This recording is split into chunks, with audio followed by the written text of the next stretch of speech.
don't understand. I could have had class. I could have been a contender. Hulk, go smash. Mrs. Robinson, you're trying to seduce me. Here's Johnny. Hey, motherfucker. You never go ass to mouth. Now what is so damn funny? And here we go. We will not go quietly into the night. We will not vanish without a fight. Force will be with you. Always. But the truth! You can't handle the truth! Showtime, everybody! Showtime! What's up, fanboys and fangirls? Welcome to episode number 20 of the Fanboys Anonymous Movie Club podcast. This one is for November 2015, and we're going to be talking about James Bond films. A couple different movies, one from each of the James Bond actors. We're going to go down one by one in the order of the movie releases and talk about them, give you some opinions about whether or not we loved them, we hated them, ranking 0 to 10. Our favorite stuff, our least favorite stuff, and just all around the board. You should know by now how the movie club works. So, without further ado, I'm going to introduce the panel that's going to be talking about it. I am Tony Mango, your host as always, and I'm joined by Alex Grimley. Hello there. And Caroline Oliveira. Hello. So as I mentioned before, 007, I was kind of disappointed that we couldn't do 7 movies, but there haven't been 7 Bonds unless we counted, like David Niven and shit, and we're not doing that garbage. But we're going to start off with You Only Live Twice. 1967 is when that came out. Sean Connery was the James Bond for that one. The tomato meter on Rotten Tomatoes was a 72% for the critics, 69% for the audience score. We had a bunch of different people that are carrying on to the new set of James Bond films. We just went through Spectre, and if you don't know what Spectre is about, and you don't want to be spoiled, sorry, but we're going to talk a little bit about that because Spectre involves Ernst Stavro Blofeld, and Blofeld and the Spectre organization are actually the main villains of You Only Live Twice. So before we start getting into characters, and we're going to break down a lot of different things for each of these Bond films, what do you guys think? Your first impressions, the first time you ever saw You Only Live Twice? I know Alex has seen it many times before. Caroline, was this the first time you ever seen it? It was. I mean, I feel like it was the first time I've seen the whole thing because I definitely remember being young and knowing who Blofeld was and his cat. So maybe it's like the first time that I've seen the whole thing. Well, Blofeld is in he's in, 6 Bond films? Okay, so maybe I didn't see this one. I don't know. It's something that they parody a lot. Like, okay. If you've seen Austin Powers, they make fun of Blofeld, Dr. Evil and stuff, and, now that you saw Spectre, now you see, the scar and stuff, True. Now, Alex, you've seen this many times before. The first time you watched it was probably around, 95 or so, right? Way back there, yep. How does this match up compared to the first time that you watched it? Do you remember? I think I probably like it less now. I don't think it's aged as well as some of the other Connery Bonds. In fact, I think it might be, in my opinion, it's one of his lesser Bonds. I kind of have to agree. I ran into a situation before where I didn't like You Only Live Twice, and then I actually really liked it. This time around when I was watching it, it's just kind of shit. It's not that good. It surprises me that it has a 69% audience score. I don't think it really deserves that much. But let's start breaking down character-wise. Villains is obviously a big thing in the James Bond franchise. We got Mr. Osato. We got Helga Brandt, the discount Fiona Volpe, who's nowhere near as sexy. If you are interested in the redheaded people from the Bond series, you want to see a really good-looking redheaded villain, watch Thunderball. Definitely. All the way. I liked, by the way, there was a great little part in there where Mr. Osato believes in a healthy chest. I love that line. That's great.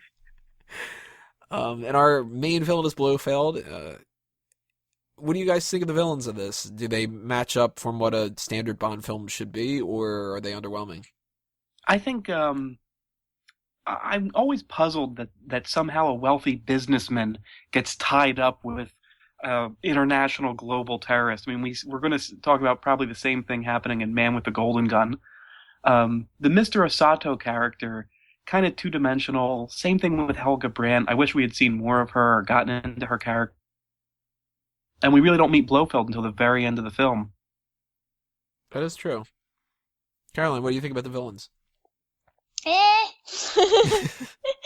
Like, I love my villains, you know that. But this one, I was kind of bored with them. Like, I enjoyed the cat. Does he count like a villain? Because the rest was just, okay. It almost felt like a cartoon in a way. I don't know. Yeah, I think it's exactly what Alex said. I think, like, they just felt like so two-dimensional, but it just didn't feel... I didn't really connect with them, and to me that's a big deal, because I like connecting with my villains. I totally agree that there's a little bit more of a cartoonish thing, and some of the other movies we're going to be talking about too are even worse at times, and I wrote down a couple little notes. I mean, I went through here. Obviously, I had seen these movies before, so I didn't need to watch them like a hawk, but I was actually trying to pick apart some extra little things and stuff. And one thing that I had forgotten about, since it's been so long since I watched You Only Live Twice, but as soon as it happened, I was just like, oh my god, I remember thinking that this was weird, was Blofeld's line, "Kill Bond! Now!" It's so bad. Oh god, it's terrible. I think on our list of villains, let's not forget the in Blofeld's, his indoor pond in the volcano. Yeah, the piranha. Oh, yeah.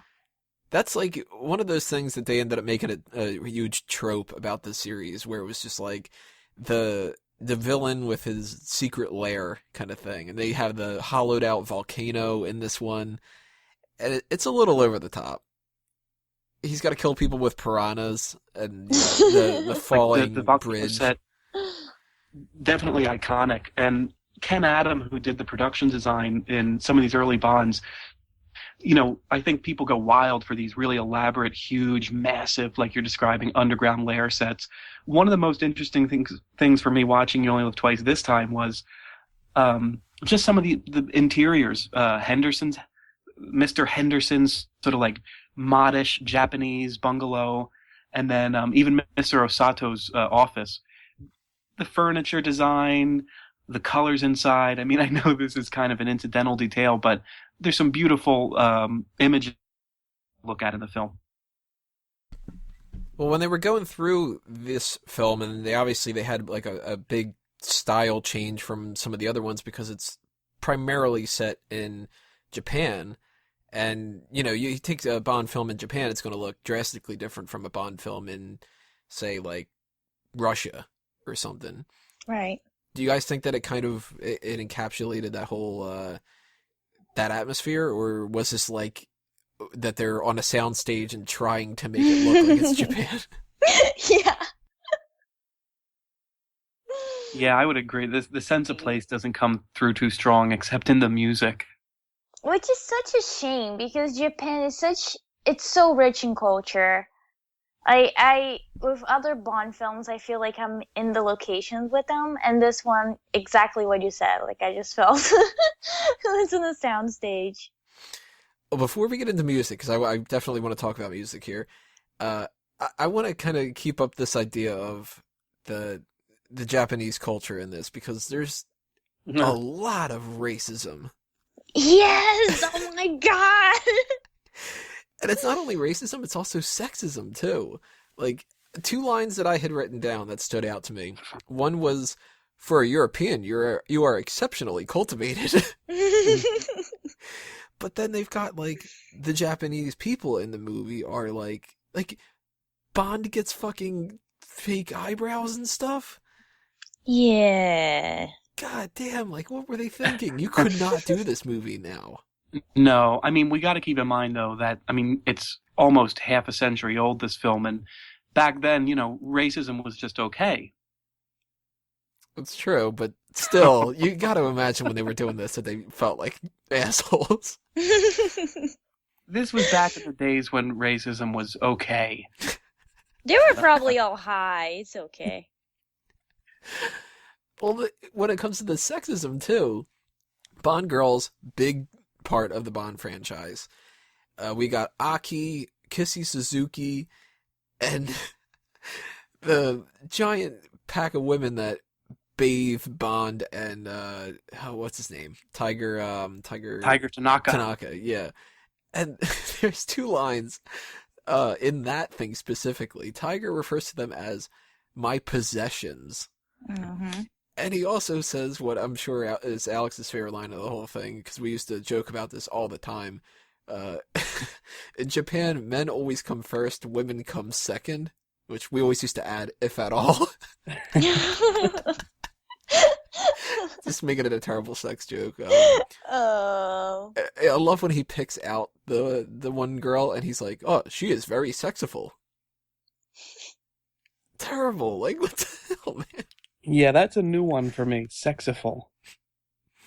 Oh, and actually, there's another line too that stood out when it comes to how terrible this is when it comes to the race and sexism and stuff. Why do Chinese girls taste different from all other girls?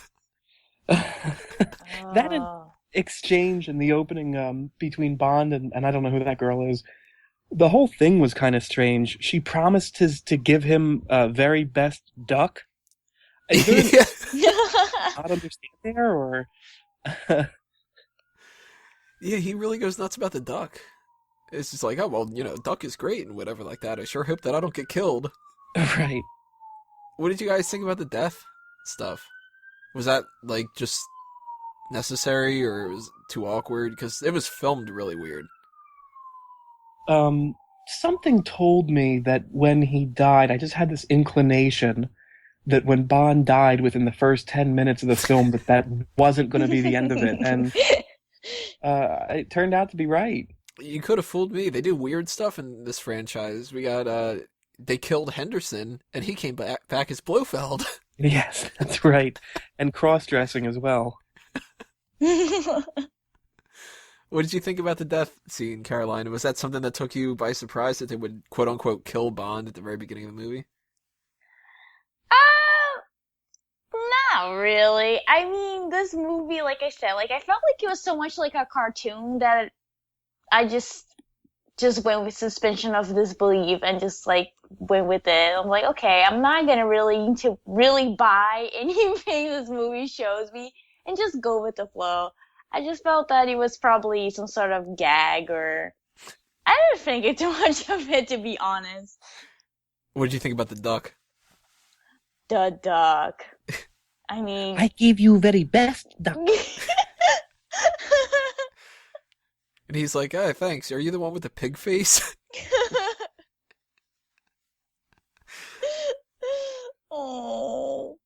Does anybody think that doesn't make any sense with Kissy Suzuki? That she looks like a pig? Like, what? It wouldn't be at the top of my list, for qualities in a Bond girl. Do you like Aki better than Kissy, by the way? Definitely. So much better. Kissy should have been the one that got killed. She pops up in like the last 10 minutes of the movie? Right. That's so weird. I don't know. I'm used to like the Bond women actually like mattering more.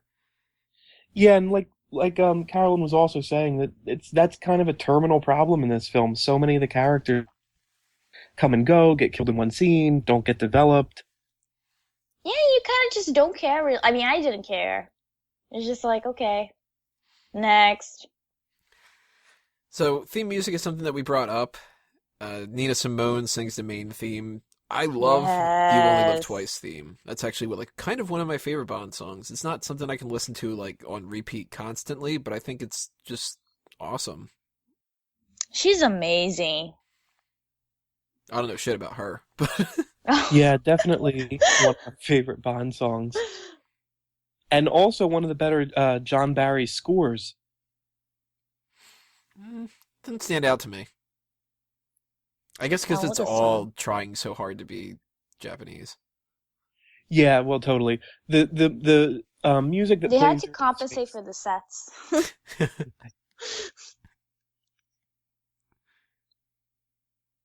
What were you going to say about the John Barry score? Sorry. No, it's okay. Fine. The music that plays during the outer space sequences I really like, and then the funeral, the music that plays over Bond's funeral is nice. The Japanese stuff, it wears thin after a while. How does the opening, by the way, that when they're stealing the rocket or whatever, boring as all hell. Oh yeah. It's so frustrating to get through. But how does the song go? I can't remember off the top of my head. Do you remember? Well, first, the guy that's in mission control in the U.S. who says, "The spaceship is opening up," he later returns as the submarine captain in Spy Who Loved Me. And he's like, "The submarine is opening up." Opening up. He has a bad track record than his opening up and swallowing his ship. Do you remember how the song goes? Because the one song's popping in my mind. I don't remember if it's from this movie or if it's something else, but it's that bum, bum, bum, bum, bum, bum. Was that this or Moonraker? That's in Moonraker, yeah. Oh, okay. This one is it's like ba da da dee da ba ba ba da da. Oh yeah. And it does it for like 3 straight minutes. Yeah, and it goes way slow. Bum, bum, bum. Boring. Let's talk a little bit about gadgets and action. We got Little Nelly is kind of the focal point of the movie. That's the big gadget, this clunky helicopter that can't possibly fly. And for some reason, they're able to start it by just spinning the propeller. Stupid as hell. It's one of the most underwhelming action sequences in the entire series. And it's got the 007 theme in the background. That bum bum bum bum bum bum bum bum bum bum bum. I love how musical this is coming out. Copyright claims are gonna pop up for completely different songs because I'm a terrible singer. But Caroline, what did you think about Little Nelly? Was that too over the top? I mean, I didn't think it was like too over the top, just because I felt like everything else in the movie was like, meh. See, I'm trying to get musical too. I guess, well, I feel like that theory like contradicts a lot what I'm saying, but it's just kind of like I just needed something, a little bit more energy, and she gave me some of that crazy energy. So I didn't mind her in a bad way, just because everything else was bland and just not, I guess, texture enough for me. I gotta say, one of my least favorite action parts about this whole film is the other one in the air, the airplane crash. What a ridiculous idea that they just put a wooden plank over Bond's hands. And, like, Helga Brandt tries to interrogate him. And she's just like, like, I'm gonna kill you. And he's like, nah, come on, don't kill me. And she's like, all right, well then, like, how about we fuck? And then he's like, all right, cool. So then they do that. And then it's like they hop on a fucking airplane. And then she's just like, see ya. And he's like, I can't get rid of my fucking, this goddamn wooden plank. Right, it's terrible. Like, that's so laughably bad. Try to look up at what was the other one that I read down here? Oh, the rooftop scene, another action scene where you can flat out see Connery not punching people. No. Well, I mean, that's camera angle more than anything, right? Like, they could have fixed it if they wanted to. I would have thought that they would have looked back at that scene immediately and been like, yeah, we need another take of this because, Sean, you're not coming anywhere close, man. Help us out. You're punching, like, a guy on another rooftop. I do like one action scene, though, and it's just for a sound effect. And it's not really an action scene, but it's probably my favorite part of the whole movie. And it's so ridiculous because everybody's going to be like, this is your favorite part? What the hell? The ninja training sequence. When the one guy, for some reason, is going, da da da da da da da. I'm not surprised.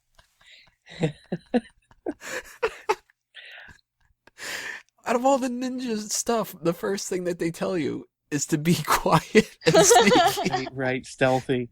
This Totally. guy He thinks missed that lesson Yeah, there. he's just going, no, no, no, no. I missed that. It's awful. On a similar note, during the sumo wrestling match, the referee speaks in the most exaggerated. Do you remember this? He's like,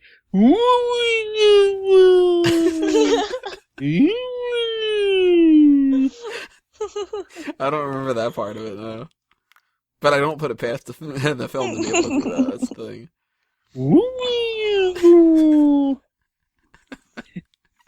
Like, one of our big takeaways in this movie is sound effects. Sound effects, yes.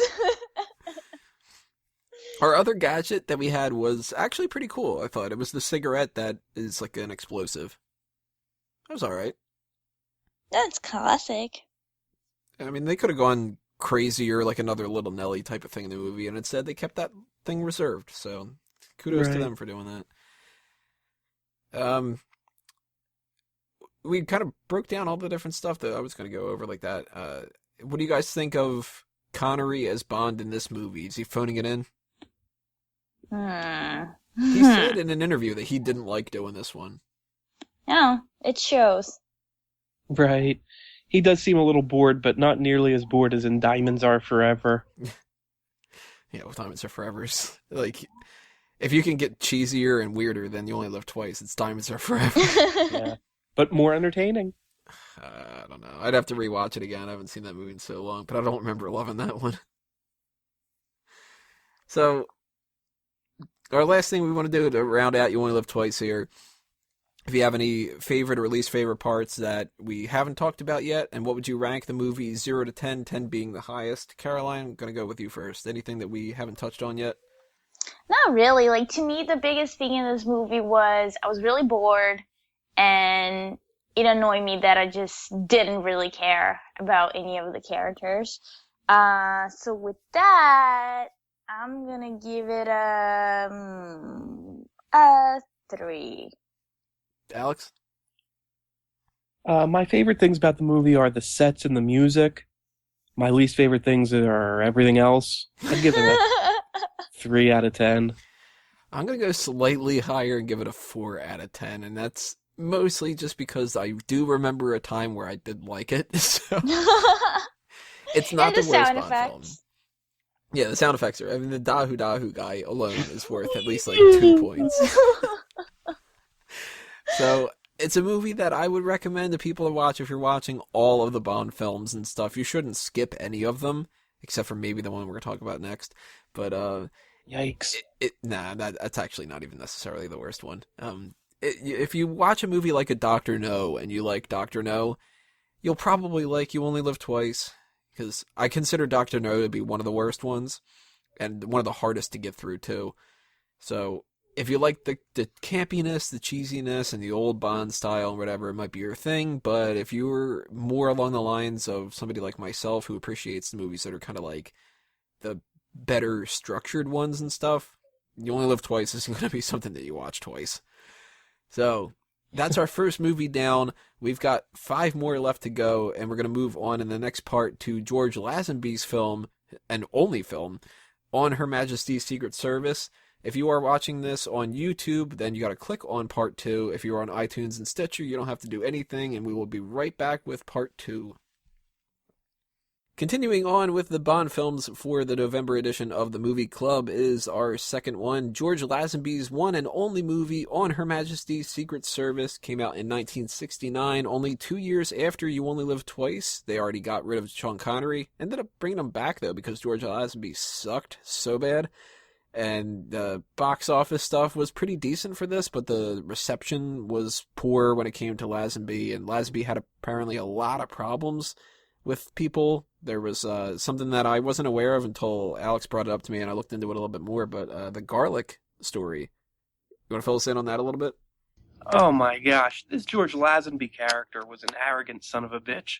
He never acted in a movie. Suddenly he's an international, film phenomenon playing James Bond.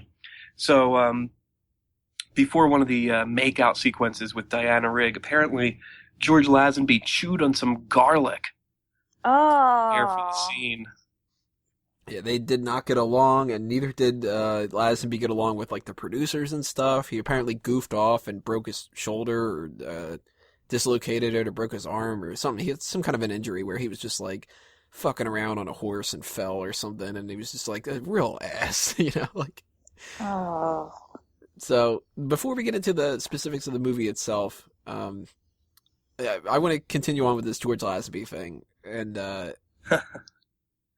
when you see the beginning of this movie, and you have no context for it at all, and whatever like that, if you put your mindset into what the people were in 1969, they've already watched a bunch of movies with Sean Connery. He's the one and only James Bond. There's never been a precedent before to have like a series continue with a different actor. Like now we have recastings for people in like the in Iron Man. They got rid of Terrence Howard and replaced him with Don Cheadle. He's playing the same character and you're supposed to just ignore it.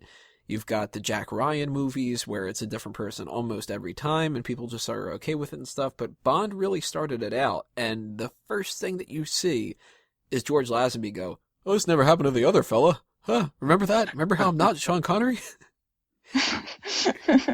Was that a mistake, or was that a good idea to reference that? Is it worth the joke? No. No. I mean, at least not to me. Not at all to me. I think it's so dumb, and that started so much of this nonsense that people do now, where it's the James Bond codename fan theory of that they're actually different people, and they just get like plastic surgery, or they Oh, God. they all get the code name James Bond so they don't use their real name, and the same backstory and whatever. Total bullshit. They've made it a point in the movies to point out that that's not true and stuff. So anybody who's listening to this right now, Lazenby is the same person as Connery. You just need to put that aside. So 64% for the audience score on this, which is around the same as You Only Live Twice. And 82% for the tomato meter. So the critics liked it better. And Alex, I know that you like this movie a whole lot. Right. Why? We've already talked about its biggest liability, which is George Lazenby, who basically doesn't know how to act, delivers his lines stiffly, has a very narrow range. But this happens to be one of the more realistic Bond plots. It's very well written. It's tightly directed and edited by Peter R. Hunt, who had worked as an editor on the previous 5 Bond films. It's got a very memorable music score, beautifully shot in Valps. It's a solid Bond film, start to finish, Caroline, I'm going to throw my own opinion out here first because I want you to be the difference maker here. I hate this movie. And it's not even so much that it's my least favorite Bond film. I don't like it, period. I think this movie's garbage in like every possible way and stuff like that. So Alex loves it. I hate it. Where do you stand on it? I have to be honest. I tried watching this movie twice. I fell asleep both times in different parts of the movie.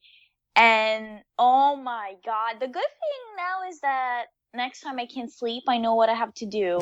I just have to watch it, or try to, or just put it on. Like, I'm sorry, Alex. I love that you're so passionate about this movie. Like, your description actually made me like, maybe I just need to give it another go. But I really tried. Like, oh God, it was so boring in the beginning with not only the interesting choices in fashion, but dramatically lunging himself in the water. Oh God, no. I just felt like I was watching, what is that soap opera called? Like General Hospital, whatever it's called. Like, it was just like not my thing. No. Yeah, definitely. I mean, to be fair, there is a warning on the back of the DVD box that says this film may be used as a nighttime sleep aid. So I know where you're coming from. Like, I mean, we're going to break down the same kind of similar things we did with You Only Live Twice if you listen to that part. If you haven't, by the way, and you're listening to part 2 first, go back and watch part 1. I don't know what the hell you're doing here. That's not how it works. But one of my big complaints about this movie is how it feels like a cheesy parody of a Bond film. And we just talked about how ridiculous You Only Live Twice is, but this takes it to a different level. We've got the over-the-top megalomaniac villain. His headquarters is in the Alps. The scene at the end, it's supposed to be one of the most powerful scenes in the Bond franchise history, is made laughable because Blofeld's got this stupid neck brace on. Oh. Like, that was for insurance purposes. That was for insurance. He couldn't be seen by the insurance people without the neck brace. Or they'd sue him. This movie's so bad. Like, all right, Blofeld. Let's talk about Blofeld. This is probably my least favorite Blofeld. Telly Savalas. All right, first off, the continuity of the movie is all fucking retarded because they met. They know each other. And I know that the main reason why this is messed up is because the book came first before You Only Live Twice, but still, they didn't figure out a way to get around it. They meet again in this one and act like they don't know each other. Yeah, it's a little bit of a conundrum there, a logical conundrum. Blofeld in You Only Live Twice got a giant scar across his eye. In this one, not only does he not have that scar, but they make a big point to be like, well, you got like some fucked up earlobes there, don't you?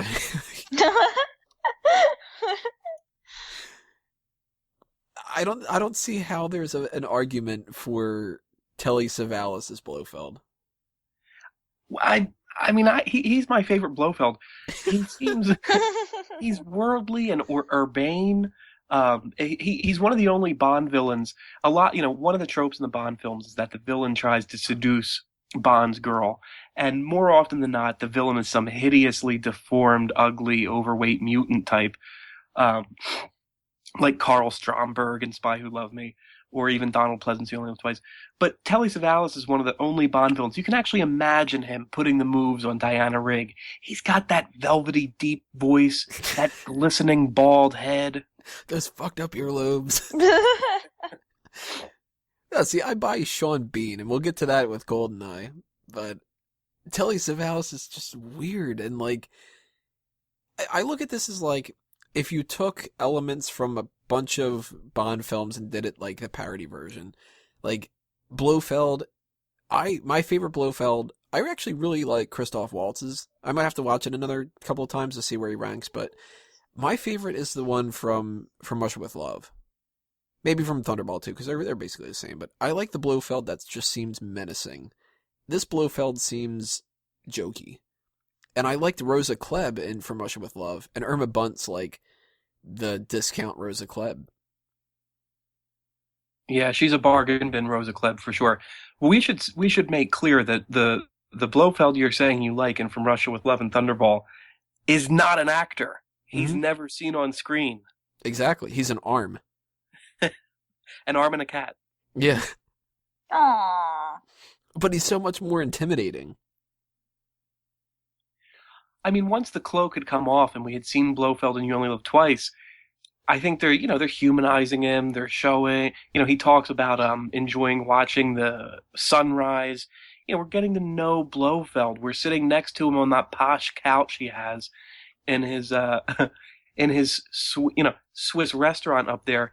We're getting to know Blofeld. He's not menacing so much as he is, his goal in the film is just to get recognition of his noble title. What the plot of this movie... I just want to kind of argue that, because you can definitely have a villain who is pure evil and menacing, but you still really, really care for them as if they're... Maybe that's just me, but whenever I watch something like Silence of the Lambs, yes, Hannibal Lecter is scary. You don't want to be around him, close to him, because he might eat you, but you still care for him. You don't want him to get hurt in the way that he dies. And I felt bad when Hannibal, when he got his hand cut, for instance, even though he's a cannibal. So I just feel like, nah. I feel like, yes, you can enjoy the sunset as much as you want, but you can still be a very mean son of a bitch and show that. Fair enough. So, any thoughts on Irma Bunt? She sounds like she hardly knows English. Aww. My only note that I wrote down for her is, this is a direct quote of what I wrote down. I'm just going to read it. Purpose is to have boring exposition scenes that ramble on and still don't really say all that much. And that's a recurring thing about this movie. One of my least favorite parts is that there are just countless scenes that are just like dragging on and on and on. And by the end of it, like 10 minutes goes by and I feel like it's been an hour and I realize that nothing was accomplished. Yeah, I mean, it's definitely slowly paced.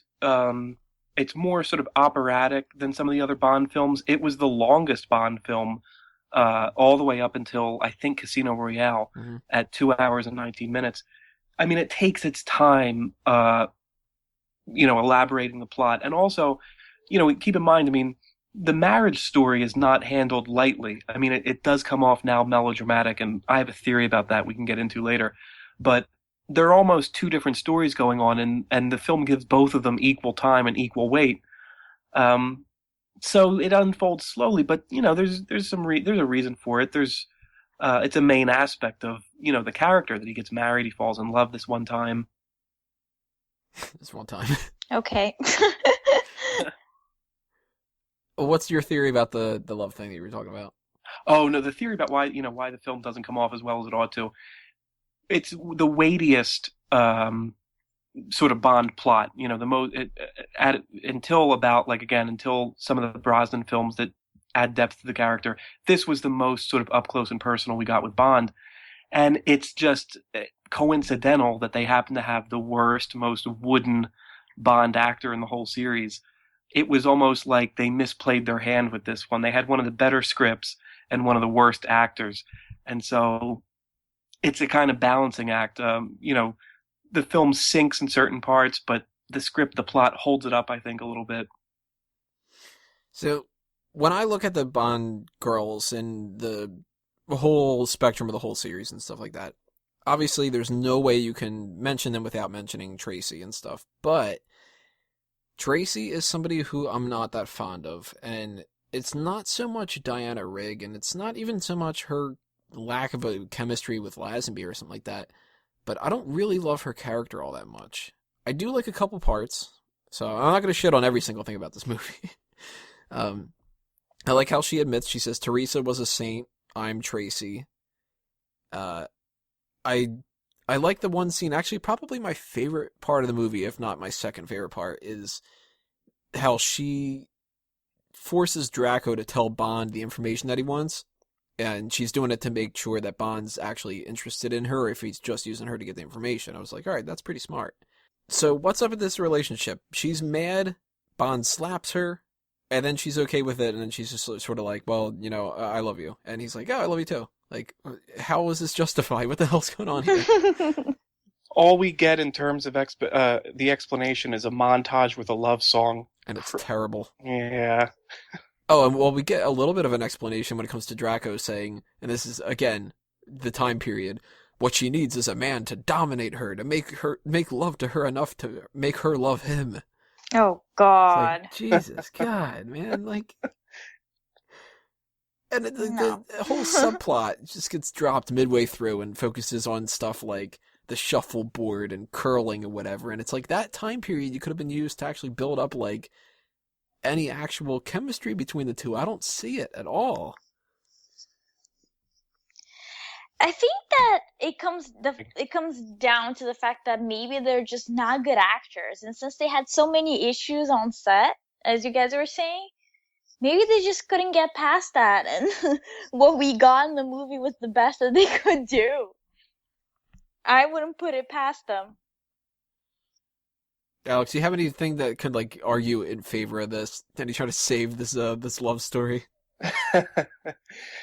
I think you put your finger on it when you say it's just kind of unbelievable that a simple slap across the face would suddenly make this woman who's supposed to be a really fierce and independent type character suddenly fall for Bond. It's not believable. And it's weird that Bond gets married in this, but it's fine that Bond gets married. That's it's an important thing going forward, and it's something that they reference in a lot of the Bond films, and I love it when they do it too. Like in For Your Eyes Only, he's checking out her grave.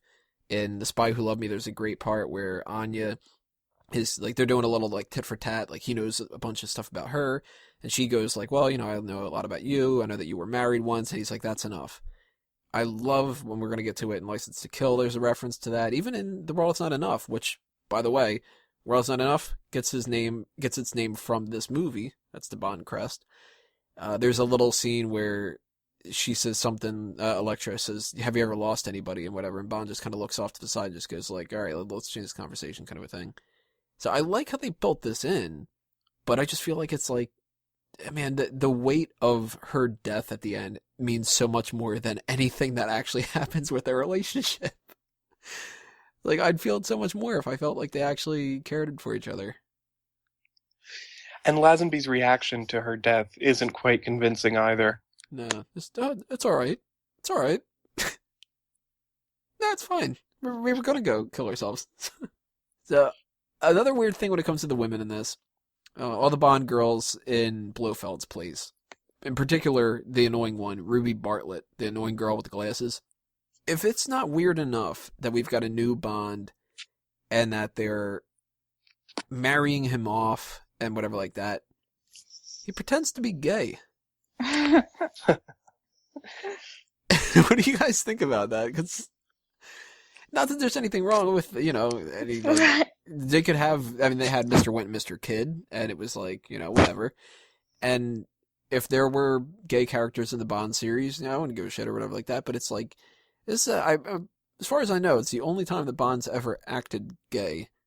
And it's weird as all hell. And they sort of brush it off as like, wouldn't it be funny if Bond acted gay? But no, he's a man, like that kind of thing. Again, it's 1969. Of course, they're gonna ask that. Everybody was a little gay back then.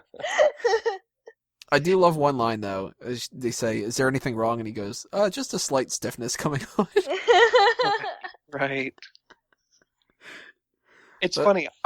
All the times I watched this film, I never put it together that he was acting gay, and then I watched it with my girlfriend, and she pointed it out, and then Tony, you pointed it out, and it never occurred to me. Really? All these years? Yeah. You got terrible gaydar then. Yeah, it's true. It's true. I need new batteries for it. Oh. Did that strike you as odd, Caroline? The whole pretending to be gay thing? Not really. I kind of wanted to like it more. I was like, oh, please, let this be sexy. But no. He runs off with Blofeld instead of Tracy.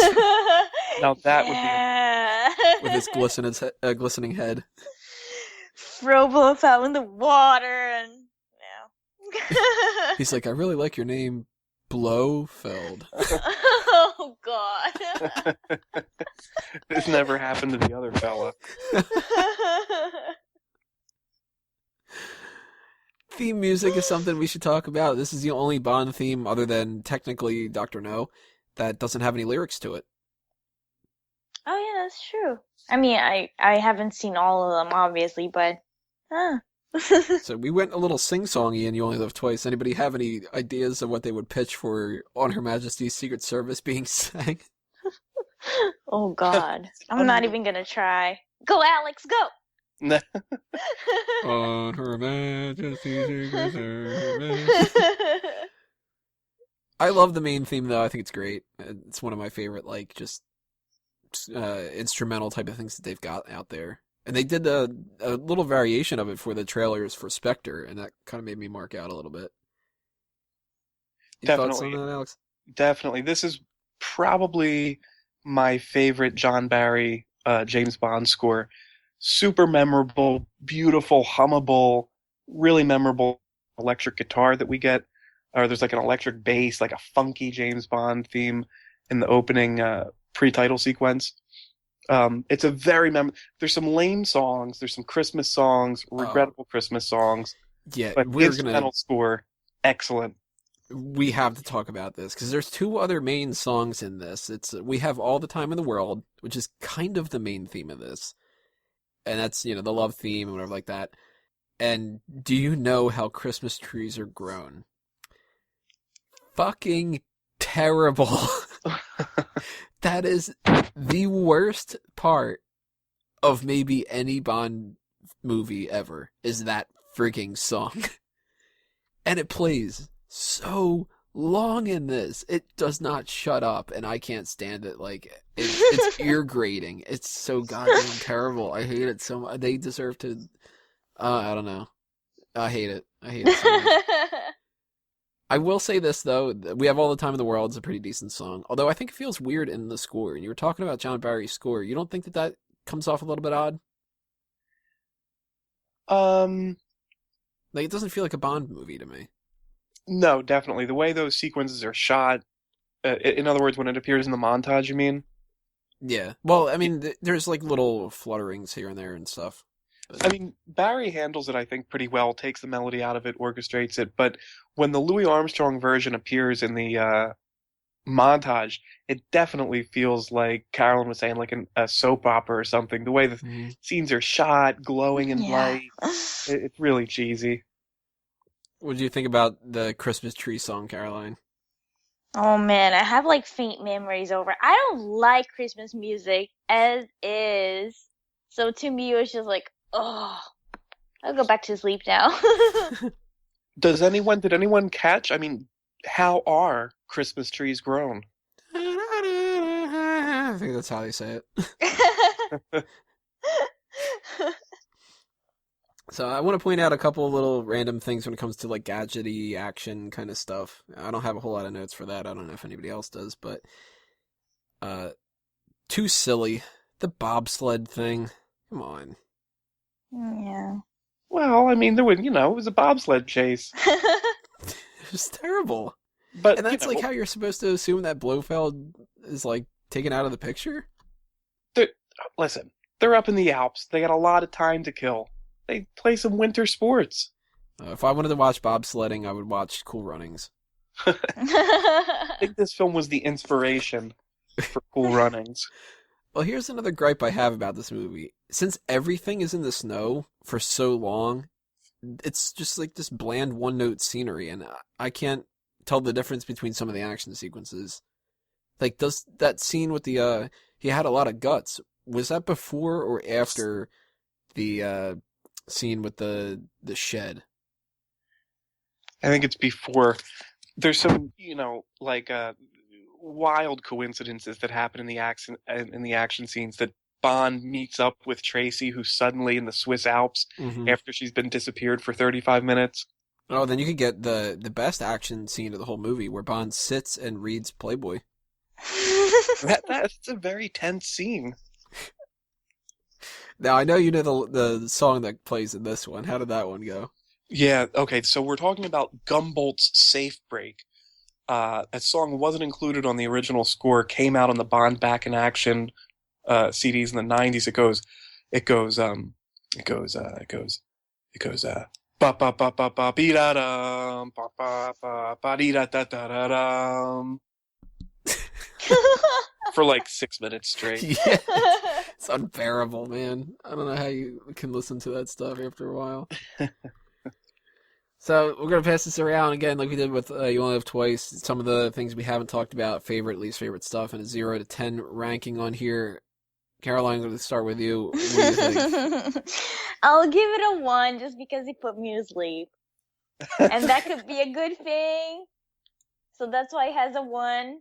That could be a bad thing because I wanted to watch it and really figure out why Alex loved this movie so much. I just couldn't do it. 1. Alex, are you going to give it like a 9 or something? I actually fell asleep on this last viewing as well, so... Good. Well, there you go. But favorite things about it, the John Barry score, super memorable. Some of Bond's outfits, the orange turtleneck with the brown suede jacket, amazing. The set design, again, very beautiful. Love all the putrid, rotting orange colors, greens and yellows in Blofeld's Swiss castle there. I give it a 7.5 out of 10. Oh, wow. I'm going to be generous by giving it a 2. My least favorite part is definitely that love montage. It's just so out of place. And my favorite part of the whole movie is something that I'm sure most people wouldn't pay any attention to, wouldn't care whatsoever. It's not as crazy as the Dahu Dahu thing, but I like how at the wedding Bond throws his hat to Moneypenny. Just a nice little thing of like, we had that little relationship kind of going, you're special to me, and, you know, that's it. Because I like Bond and Moneypenny. I don't think that they should, like, get together at the end kind of a thing, but it's a nice acknowledgement that there's, like, something there. Especially better that he has her as, like, a backup option because, you know, Tracy dies 10 minutes later. So that's it for number 2. We got number 3 coming up, Roger Moore's movie, The Man with the Golden Gun. As I said before, iTunes and Stitcher people, you don't got to do a damn thing, but the YouTube people, unfortunately, you got to click away, and we'll see you there in part 3 of 6. Third up on our list is Roger Moore's movie, The Man with the Golden Gun. Came out in 1974, and for those who don't know the Rotten Tomatoes scores, this one's a little bit lower. 45% for the tomato meter, the critic side of things, and 57% for the audience score. I'm flat out going to say right now, though, out of the 3 movies that we've already talked about so far, Man with the Golden Gun is so much more entertaining, and I love this movie. Yes, thank you. You know, this is one of those movies I liked a lot when I first got into the Bond series, and I fully acknowledge it is ridiculous in some ways. But rewatching it this time, I rewatched them in order, and You Only Live Twice, I was hoping I would like it more. Didn't like it as much as I did before. On Her Majesty's Secret Service, I was really hoping that there was something that I would have been missing out on before and I would grow to appreciate it. Still hate the movie. Man with the Golden Gun, I was worried that I wasn't going to like it. I still like this movie. It's ridiculous, but it's fun. And I know that Alex isn't the biggest fan of it, so Alex, hit me with your opinion overall, your first impressions of this movie. I definitely agree with you. It's a super entertaining film. Christopher Lee is one of the most memorable of all Bond villains. I can't get past J.R. Pepper vacationing in Thailand. That's the worst part. These Democrats, Maybell. I can suspend my disbelief, but that tests it for me. Also, the flying car. This kind of, I mean, if we were going to describe You Only Live Twice as cartoony, this is the film that really begins the sort of Roger Moore's downward spiral into ridiculousness. And it's so weird because half of it is so serious. The other half is utter nonsense. It's true. It starts off as a gripping thriller, you know, even with a psychological element. Mm-hmm. And then you start getting into, we'll get into that, actually. Caroline, what was your first impression? Because this is the first time you've ever seen Man with the Golden Gun, right? Yes. First impression was I was so excited to see Christopher Lee, so young, waving around his gun. And he's not even young in this either. He's still like 60 in it or something. He's so young to me because I'm so used to seeing Christopher Lee as 105. You know, yeah. Yeah, I mean, it was a fun movie. Sometimes I felt like I was even watching like Austin Powers a little bit, just because it was just so out there. But I definitely enjoyed it. It is totally out there. This is one of the most out there Bond films. From the crazy funhouse that opens it, the flying car at the end of it. The flying car is awesome. There are so many notes here. I'm going to try to breeze through my own stuff to get you guys to talk about them and stuff, but let's talk about J.W. Pepper. More specifically, let's talk about the elephants. How much would you pay for one of those elephants? I would not pay 60 baht. Would you, in any circumstance, pay 20,000 baht? I mean, that's far too many baht for me. I love that little kid. It's so stupid. 20,000 baht! What did you think about that scene, Carol? Aw, it was kind of cute. Pretty lady, pretty lady. Aw, it made me think of Brazil. That's so wrong. Oh man, I'm gonna get so much hate from this. Well, I fully agree with you, Alex. J.W. Pepper is absolutely fucking ridiculous in this and completely unnecessary. I mean, they were clearly trying to just make him like the new Felix Leiter. Like, you know, let's try to throw out like a more comedic person, have him a sidekick kind of a thing. If you would have taken him out, I think it's kind of in the same boat as if you were to take Jar Jar Binks out of The Phantom Menace. You would definitely have a different movie, and it would make a huge difference. He is one of the most fun people to quote, though. And I mean, we talk about the racism and stuff like that at some of the other movies and stuff. Like, that guy's not holding anything back. You pony heads. Right. I mean, who with what audiences did he test well? How did it go through numerous, drafts of a script?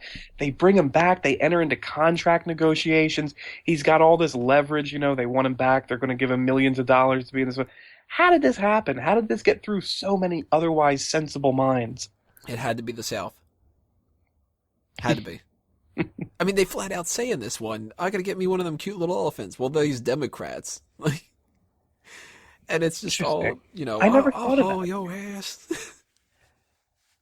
It had to have been that. It had to have been just like, well, Bond is so snooty and upper class. Let's get this real working class Southern Louisiana type of guy, like Peace officer. He's a peace officer. Yeah, peace officer.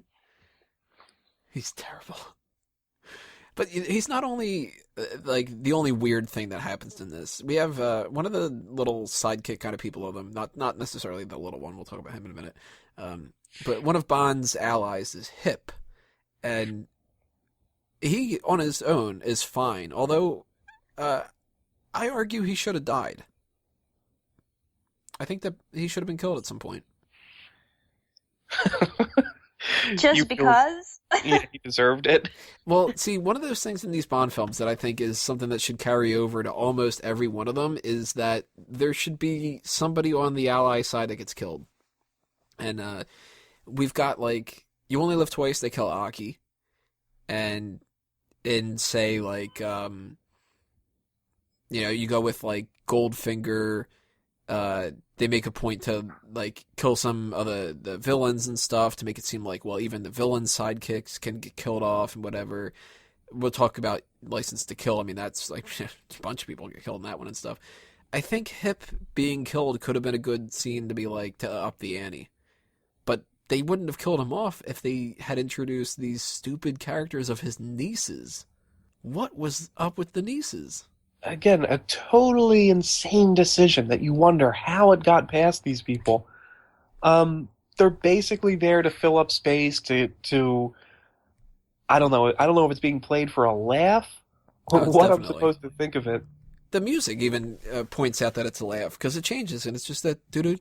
Yeah, that's true. Like they pick up the watermelon and hit the guy over the head with it. It was just like you take out the nieces, you kill Hip. Take out J.W. Pepper. And Hip's not even really that good either. He ditches Bond. Yeah, that's why I was going to say, I mean, you could kill him, but would it really make any difference? I mean, he's basically like a paper doll in the film. You don't get to know him at all. Speaking of the music that goes to different scenes, what do you think about that? I love the music in this one. Apparently, a lot of people hate it. I think it's fantastic. We talked about the droning kind of things from some of the other things. Even though it's a little bit droning, the song that plays when Hip is taking Bond to see M, that like bum bum bum ba da da da da bum ba da. Right. I love that music, and it goes into that bung dung dung dung dung dung dung kind of thing. That's so much better than the kind of stuff that's in like You Only Live Twice, where it's just kind of like, all right, why don't we play chopsticks? Yeah. The score is pretty good. The song, on the other hand, the title song, leaves me wanting a little more. It's not the strongest Bond theme. Yeah, that's true. I'd like to recite some of the lyrics if I could here. Please do. Yeah, he's got a powerful weapon. He's got a powerful gun. It's not. If you want to get rid of someone, the man with the golden gun. We'll get it All right. done. I knew that you were going to bring up this line because we've been joking about this line for 20 years now. That it's one of the things that it all right, like Man with the Golden Gun's not a great Bond theme, but it's something that I don't mind listening to. And if I do listen to it, the fact that we've joked about this so much, I picture the lyrics in my mind of being he's got a powerful weapon, he's got a powerful gun. But the real lyrics are actually pretty decent for that part. And I specifically wrote that down so Doug could give it credit. I love the line, an assassin that's second to none, the man with the golden gun. That's good. Some of the other stuff's really kind of bad, you know. Like, who shall he bang? Who will he bang? We shall see. What's the part where she says something about crouched on a rooftop somewhere? And she says it like really fast because she can't get it all in. It's like, crouch on a rooftop somewhere. Right. But it's all better than that alternative song that Alice Cooper tried to do. That one's terrible. I don't know that one. It's just, anybody who's listening to this, go listen to the Alice Cooper one at the end of this one, and you'll see what I mean. It's really bad. I don't even remember how it goes because I had listened to it recently, and it's that bad that I forgot about it. But I will bring up that the Man with the Golden Gun theme, as weird as it is, it works really well in the score. It's very, Definitely. Yeah. I agree. it's very calm and stuff, but it can also be a little bit imposing. Like, there's that one shot where Scaramanga is putting the gun up to Andrea's mouth, and it's playing in the background. Oh my god. What's the oh my god for? Was it like, oh my god, this is awesome, or oh my god? No, it's just like when I was watching that scene, all I could think about was, and I already mentioned this in another podcast, but I had this teacher in college who everything in a horror movie was about black dicks. And all I could think about in this movie was that the gun was actually an analogy to his penis. So he's like shooting people with it. He's like showing his gun off. He's making it longer. He's making it shorter. He's putting it on her face. Like, that was all I could think about. So that was why I said, oh my god. Yeah, and the lyrics of the song totally back you up. And He's got a powerful weapon.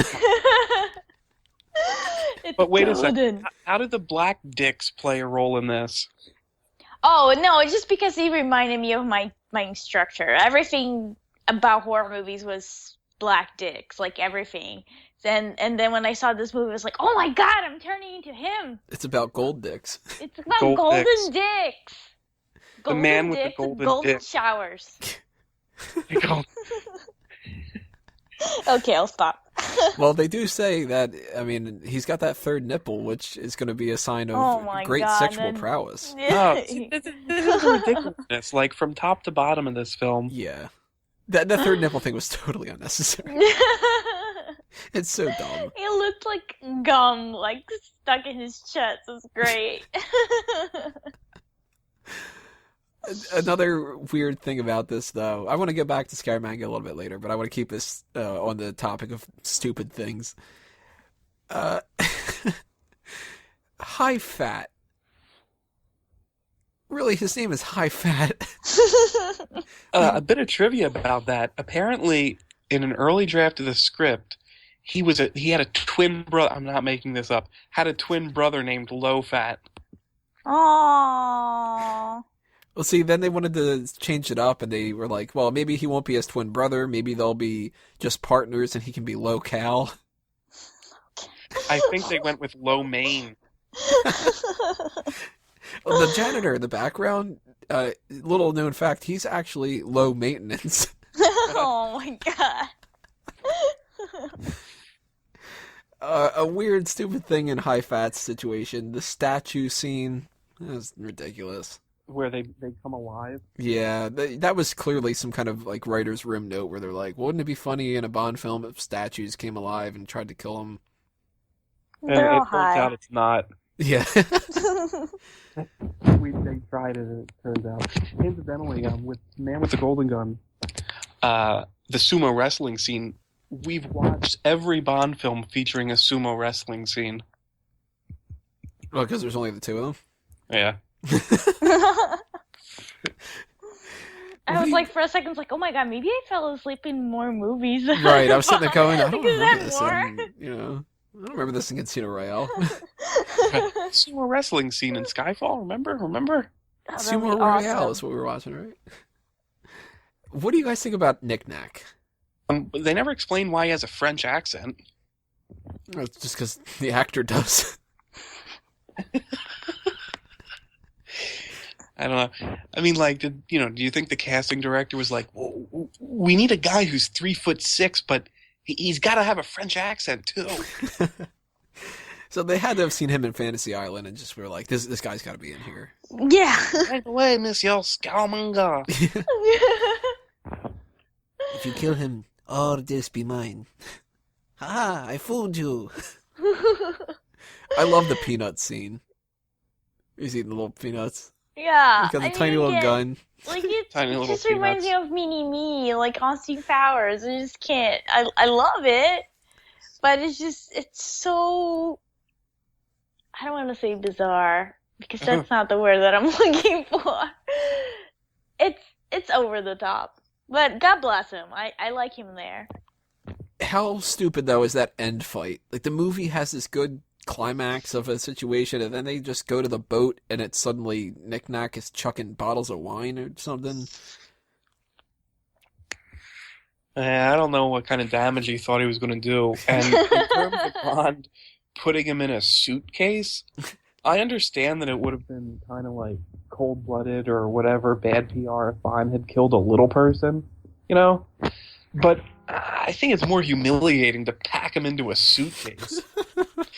I don't know. Well, I mean, let's just consider the fact that we have a guy waving around a golden penis in this movie. I feel like they don't care.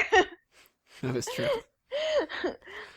And I mean, in the past we had Sean Connery slapping bitches around and racism everywhere. So it's just kind of like, oh, okay, yeah, let's just stuff a little person in the suitcase. Right. I have a theory about Nick Nack, and I'm almost 100% positive that this is just total truth. So if it's not, I would be utterly shocked. Anybody who's played the GoldenEye video game for N64, not the remake, fuck that thing, Oddjob is in there. And he's, for some reason, the shortest character, but Oddjob himself is not short. I think that these people got confused between Nick Nack and Oddjob. Interesting. Maybe. They look somewhat similar. I mean, clearly Nick Nack looks more like Oddjob than Jaws. They're both wearing the tuxes and that kind of a thing. I think that that's what ended up creating that issue. So that's where the no Oddjob rule comes from. Nick Nack. Any thoughts on Lazar and that crotch shot? It's too low. Oh, I'm glad I'm not the only one that noticed that. And I'm glad I'm not the one that brought it up. I thought that was funny, but I actually, a note that I have written down before that, which I thought was even funnier than anything with like Lazar itself, is just when he's trying to figure out if that's Lazar's place, and he talks to a woman and her kids, I'm assuming. He's just kind of like, Lazar. And they're just staring at him, whatever, like that. And then it's like, oh, okay, he's in the back or whatever. They go back to eating their noodles, and they do it super quick. It's like, Yeah. And all put at once too. yeah. I mean, it's very strange. I noticed that they all stop eating at the same time, and then when they start eating again, they all start eating at the same time. And just chowing down. Like, those noodles must be awesome. I think it was lo mein. There was the lo mein character. One more just unusual thing. Is this the only film where Bond swallows a really important piece of evidence and then has to shit it out and have it examined by you? Oh, God. The nearest pharmacy. Oh, you wouldn't believe the trip it took to get here, or whatever he says. Pretty sure it is. I don't remember him shitting out anything in, like, Octopussy. Even though it wouldn't surprise me. He's like inside the alligator taking a shit. Right. Roger Moore had become incontinent at the time anyway. So I'm going to bounce back to Scaramanga here. I think he's one of the best Bond villains. And if not, just for one of his lines in the movie, one of my favorite lines in the whole thing, ours is the loneliest profession. Oh. That's deep, man. Mm-hmm. Like, Scaramanga, he's gonna kill Bond now. And he could easily just shoot him. And he could have shot him at the Bottoms Up Club, which I thought was hilarious. Or on the island or anything like that. But the fact that he says it's a lonely profession and he wants to, like... I get the impression, and I don't know if they really wanted to go this far with it or whatever, but it's almost like he wants to be buddies. Could be. He's a Bond fanboy. He definitely, when Bond first comes to the island, Christopher Lee, almost giddy to see him. Mm-hmm. It's like, oh, we're going to make you mushrooms and stuff, and let me show you my plan, and isn't this gun awesome, dude? Like, he's trying to get his validation, you know? I like that about it. It's something different. This is like a cold-hearted assassin that has this, like, ridiculous credentials to him and stuff like that, and yet with Bond, he's just sort of like, dude, totally broing it up. Nobody wants to be lonely. Aww. All he has is knick-knack and the dude with the mustache. The black dude with the mustache, you mean? Yeah, the one who has no line other than, ah! Yeah, I made 2 notes about the man with the golden gun, and that was one of them. The creepy black guy who's always checking out Goodnight. Yeah. I don't blame him. Yeah, but I mean, it's a weird, like, he's a weird presence, you know what I mean? Mm-hmm. This menacing, hulking, silent figure that just checks out the lady until he dies. You think he was written in there for her to kill him? So she didn't look like a total idiot bimbo the entire time? Yeah, and hardly worked. Yeah. Even she says that she's weak when she has sex with Bond. She's like, well, you know, when are we going to get together? And he's just like, whenever. And then she's like, all right. Caroline, what did you think about Mary Goodnight? Just kind of what I feel, what I think about most of the Bond girls. She's pretty. Who's better, her or Chew Me? I love that name. Yeah, I'll give her extra points for her name. Bye-bye. Yeah, I don't know. I think... Bye-bye. She may have better lines. We do have 2 other women that stood out to me. The belly dancer, I've lost my charm, not from where I'm standing. I love that. It's such a Bond thing for a woman to have a bullet from a dead 00 agent in her stomach. I love that. Belly dancer herself cool. I'm not a big fan of, but I love the idea that, like, 002, poor Bill, gets shot, and she goes like, oh, I want to put this bullet in my belly button. It's my lucky charm, like... I would do that. The belly dancer sort of has a MILF vibe going on. If anything. Alex, did you ever read The Man with the Golden Gun? No, I didn't. And the original novel has a storied past. I mean, I think it was left uncompleted when Fleming died. Somebody finished it on his behalf, and they tried to cover it up as if it had been finished. But it's sort of an outlier among the Fleming's original Bond novels. I don't think I have any more notes about the belly dancer, but I do have quite a bit of notes about Andrea Anders. Alex, you had sent me a message. You said that you weren't really that into her. Nah. I am the total opposite spectrum. I think she's beautiful. I love her character in a lot of different ways, because she's that standard girlfriend of the villain. And as I mentioned before, that I thought that Hip should have been killed. She gets killed. Mm-hmm. It's a good way to show that Scaramanga is willing to just kill anybody, kind of a thing, even her. And he's so proud about it, too. I love that. It's just like, well, it was a difficult shot, but, you know, most rewarding, or whatever he says. Like, but my favorite part of this entire movie, without a doubt, is the shower scene and the stuff that follows it. The musical cue in that alone is amazing. I love that. It's so eerie. And it's weird to see Roger Moore act like Sean Connery, kind of, Connery's, this real abusive asshole Bond. And in this part, Roger Moore, he actually said he didn't like filming the scene, and he thought that he should have charmed the information out of her. But he grabs her arm, and she says, "You're hurting my arm," and he says, "I'll break it if you don't talk." And then he slaps her because it's like, she's not talking enough and whatever like that. And the lines that he throws out there, she says about, he's got the third nipple, and he says, "Well, that might be the most useless information yet, unless it's a strip club and he's performing." And he follows it up afterward with, "He might use one of those golden bullets on you, and that would be a pity. They're very expensive." They're very expensive. That's the most passive-aggressive line in the whole monologue. He's such an ass. I love it, though. I think that it's like a good character moment between those two. And again, I mentioned the musical cue in that is so good. That's easily my favorite part of this whole movie. What did you guys think about that? Did that stand out to you guys as anything, or is that just like another scene? I mean, she's definitely damaged goods in as much as she admits that Scaramanga uses her when he wants to, that she's a kept woman. He's only after he kills, though. What's that? Was it after or only before he kills? I don't remember. I thought it was before, but then he comes in after in the film and rubs up on her with a gun. Yeah, you like that gold dick? Right. The big gold dicks.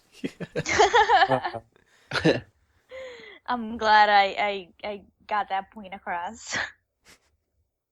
But it is uncharacteristic and unusual for Roger Moore. He plays on manipulation in this scene and more than any other interaction he had with a Bond girl.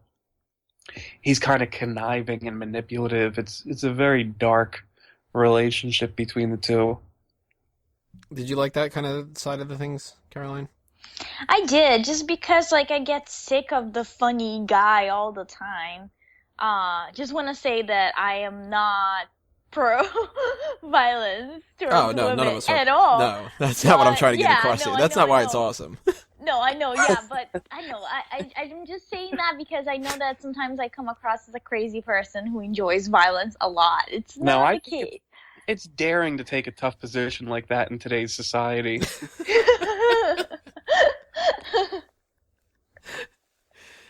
So I'm going to bounce to a couple different things here. Actually, before I do, I want to just throw it out there. Andrea Anders coming back and playing another Bond woman in Octopussy, the titular one. She doesn't hold up as much. Titular? Yeah. See what I did there? Yeah. I'm glad somebody caught that. The Golden Gun itself, that's really one of our only gadgets here. We talked about the airplane car, which is ridiculous.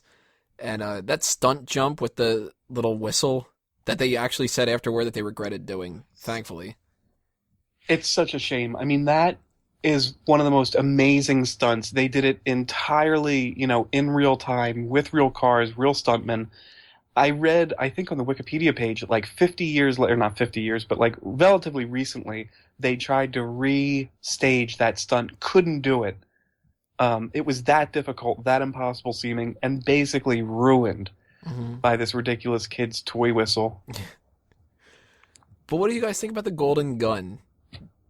Does it make any sense that that's a gun? It's like a cigarette lighter and stuff? It's a powerful weapon. I mean, I stick with my theory that it's a... And you know what is funny is that in Persian culture, moms call their boys dicks like golden treasure or something like that. And it's like a good thing. It's like they're so proud they have a boy, so they just they cherish it. So that's, I don't know, it just made me think of that. I like that it's a gun. I feel like it would be too in your face of a penis reference if it was a knife. A couple more things I have here. How the fuck does that casino game work? They're like bringing drawstring stuff down and Yeah, whatever. you put your money into a cup that someone then just takes from you. Yeah, it's the worst The game house- ever. The house always wins. It's a losing game. It's like that scene in Mafia where they're making fun of the casino stuff, and it's the one game you absolutely cannot win. And the people put the money down, and he goes, "Oh, I'm sorry, you lost." A couple funny lines here. Ooh, surprise! I love that. The little hotel guy. Who would have to pay me killed? Jealous husbands, humiliated tailors.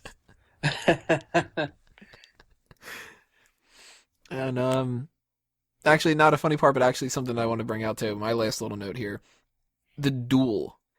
I love the idea that this came down to just a standard duel. It's not like stuff really having to go crazy. There's no like, well, I mean, there are explosions and stuff, but like Bond's not taking on 100 people. It's him and one guy. It's different. I wish they had fought the duel like right there on the beach rather than going into the House of Horrors. It was, I mean, it's such a tense scene. I thought, it was really going to come down to the better marksman, but... Caroline, any thoughts about the duel? I was actually gonna say that I liked that he was in the House of Horrors, but now the way Alex puts it, I guess it makes sense what he says. I feel like some of the tension was cut once they moved it. But I just like the House of Horrors because it's such a fun setting. Ow. So we're going to go around our final thoughts on this, any things that we didn't mention yet, and 0 to 10. Alex, you're up first. Yeah, I wonder if when they wrote the music, when Scaramanga had the music installed for that Al Capone, when Al Capone in the Funhouse comes out and plays the Man with the Golden Gun theme, like, did he know that's his theme, or did he hear it somewhere? I could go for that. It's memorable villain, beautiful locations. Bond Island. James Bond Island. I mean, a sensible choice for a Bond film. A couple weak spots. We talked about the flying car, J.R. Pepper. I give it a 5 out of 10. Caroline? Let's see. I guess like the only thing we haven't mentioned yet, it's the scenes with Q and how like silly they are. Shut up, Q. Yeah. But I do enjoy them. I definitely had way more fun in this movie than the previous one, so I think I'm gonna give it a 5 as well. Give it a 6. Oh, go ahead. No, I was just gonna say, because it's exactly like we were talking about, how like it starts kind of serious and then it just goes berserk. So it's kind of like you can either see that as a really good thing, or you can just be kind of upset that it just didn't go throughout serious or funny all the way through. So a 5 is good. As I interjected there at the wrong spot, I'm getting it a 6. I do think this is like one of the more fun movies and stuff. So, if you could get past the silly stuff and whatever, I recommend that for sure. We got 3 more Bond films coming your way, guys. License to Kill is up next. Click on part 4.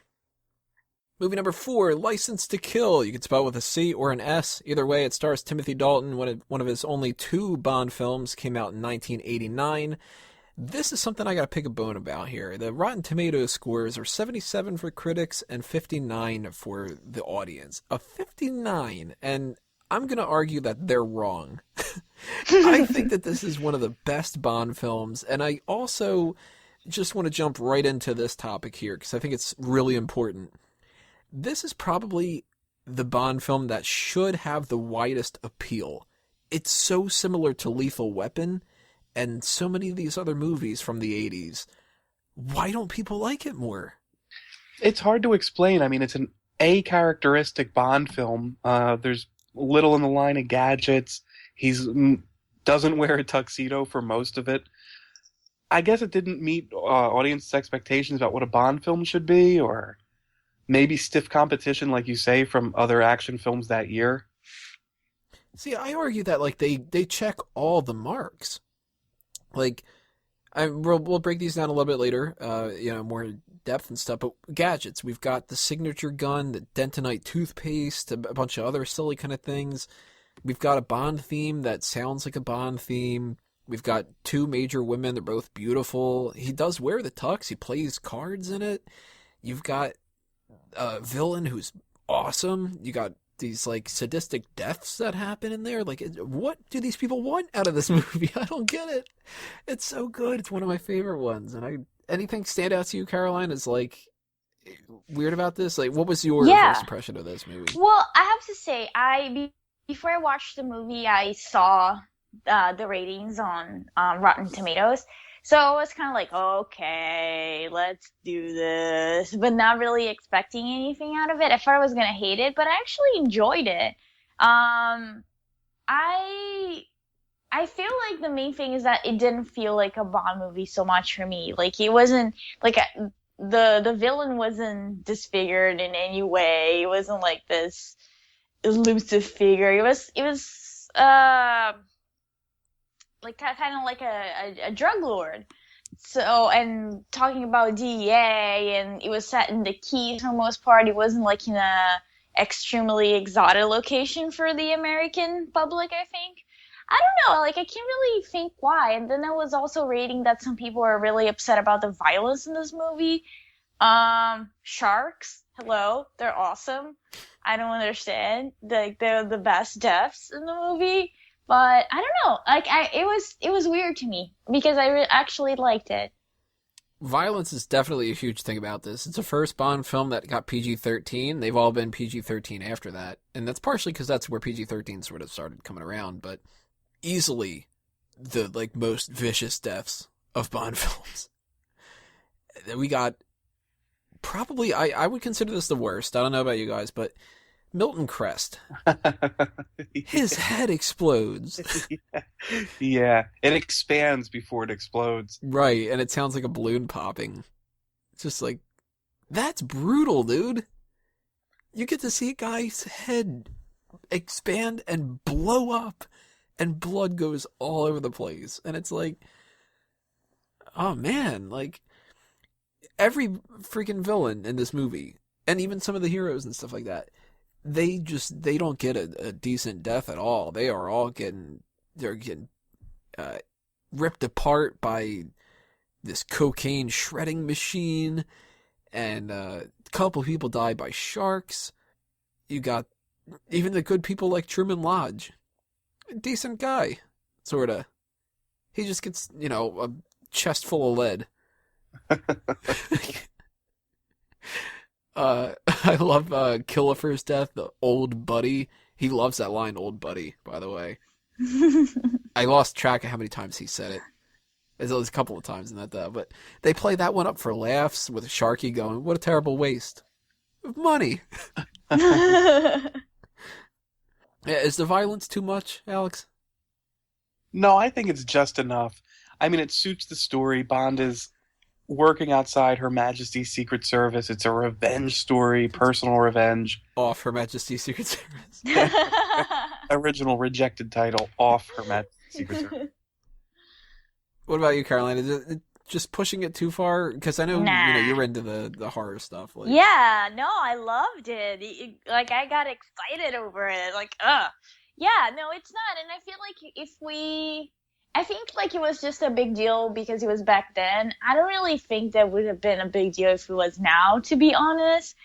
There are many more horror movies that are like PG-13 that people laugh about that have gorier stuff, and it's fine.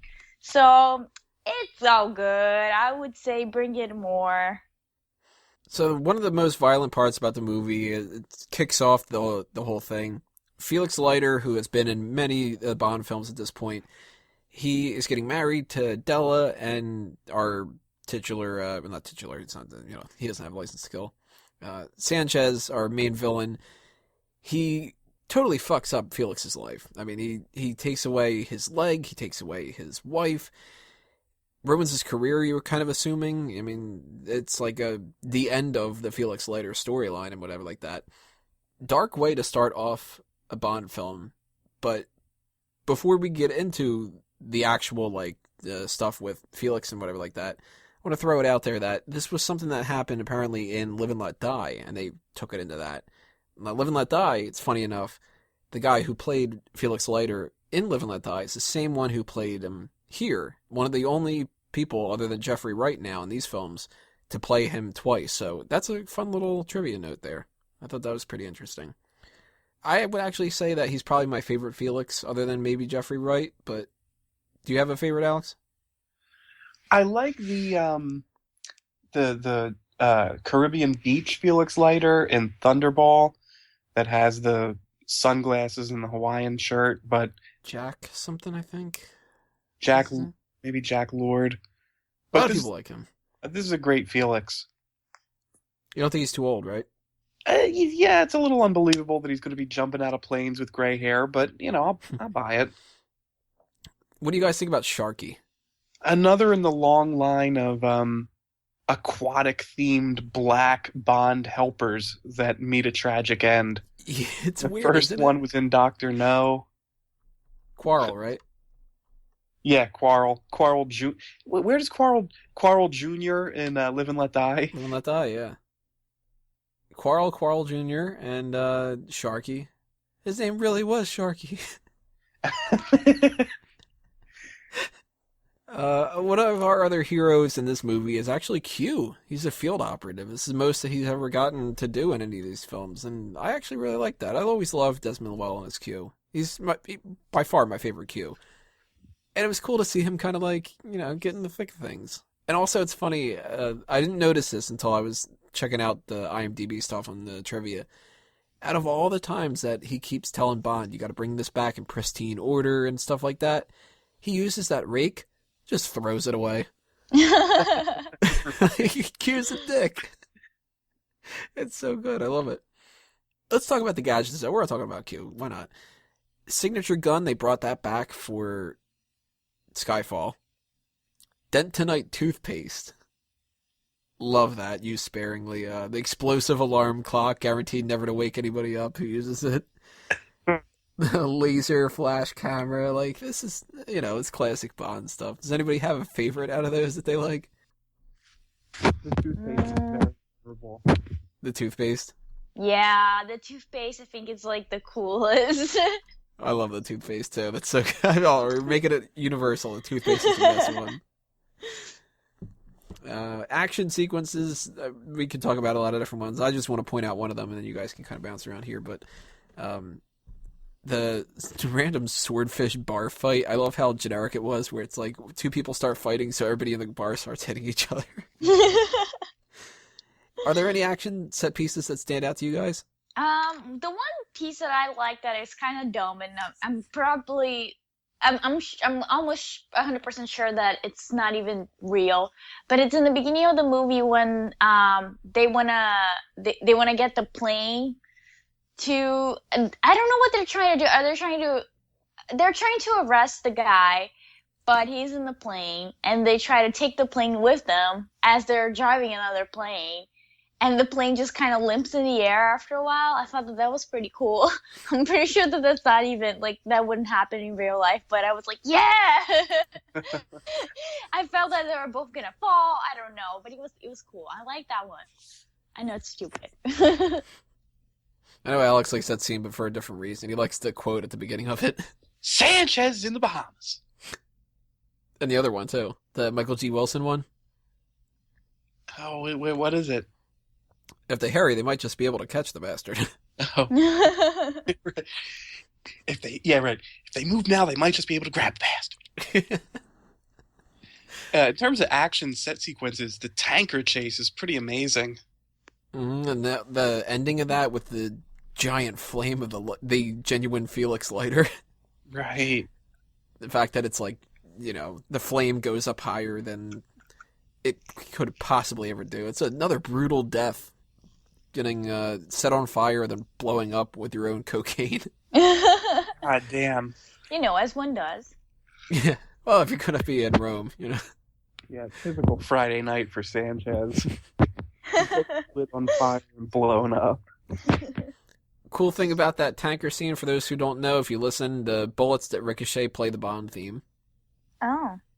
Yeah, Weird. I never noticed that. You never did? No.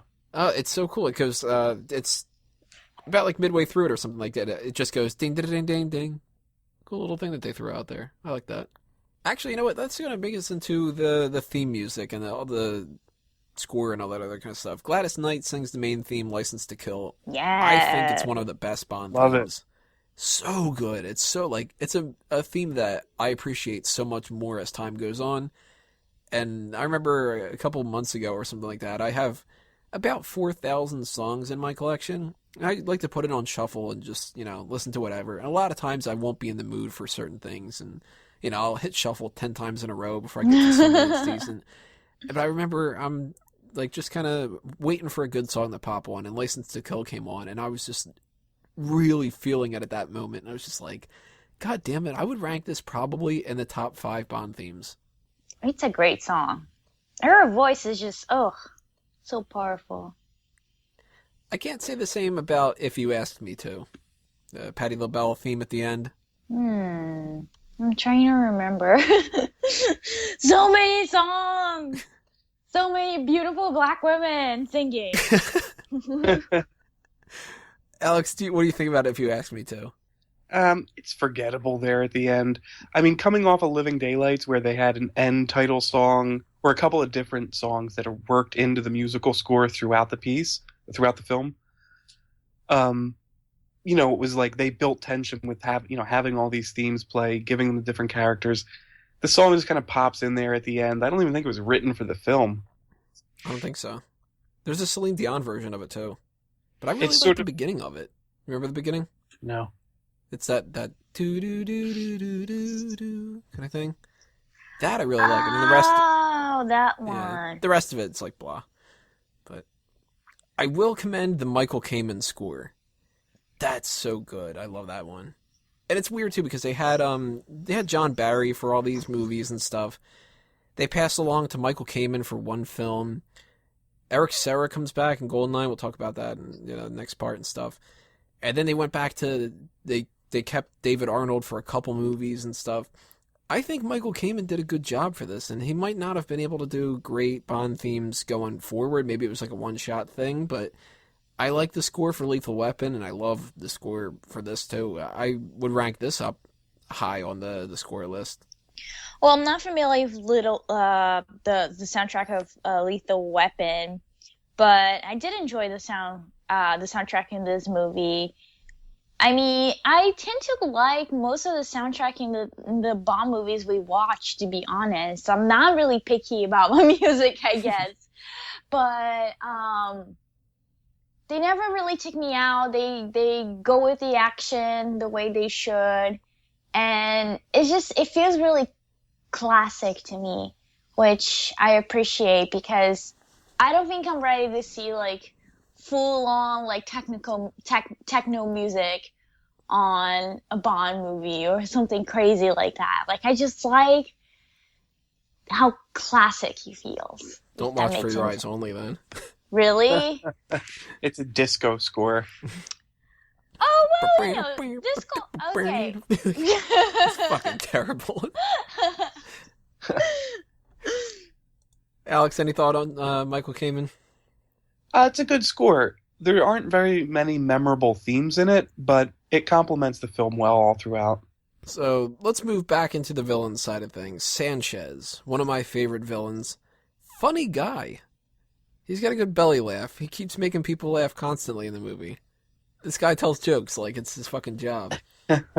Every meeting that they have, Sanchez basically walks along while Truman Lodge or Crest or Killefer or Heller or any of those other people, they're all like talking and going like Truman Lodge is kind of like, we distribute to this platform and we talk about this, whatever. And he's like, the only thing we have to worry about is what to do with our money. He laughs more than any Bond villain, yet he's probably the most sadistic fuck out of all the Bond villains. I love that. That's like a perfect combination. And something I didn't know before, and I didn't read this until I read the trivia about this. When he whips Lupe, it's with a stingray tail. Oh. Ouch. I never knew what it was, and it looks like it's on the end of a gun, too. It's I just thought it like was. unnecessary. I thought it was made out of plants or something because it's kind of greenish looking. I thought it was just some sort of rope with Yeah. roots or something. Yeah, I just thought it was like a garrote or whatever, like just like standard, noose sort of thing. Yeah. It's stingray tail, just to make them Wow. even weirder. I love it. All about it. I guess it stings. That's why you guys are friends. Because of the stupid pun. I'm gonna throw two lines out there that Alex is gonna reciprocate with. I'm sure. Milton Crest. I don't like it. I don't like it. And what's the proper response to goodbye, Mister? Or goodbye. Drunken Milton Crest. You don't understand. It's not my money. I love that character. I thought it was cool. He's a total pushover, He's fun. And he's I don't think Go ahead. you never see him drinking, but he's always drunk, but never drinking. I think he drinks in one shot. I don't like it. I like it.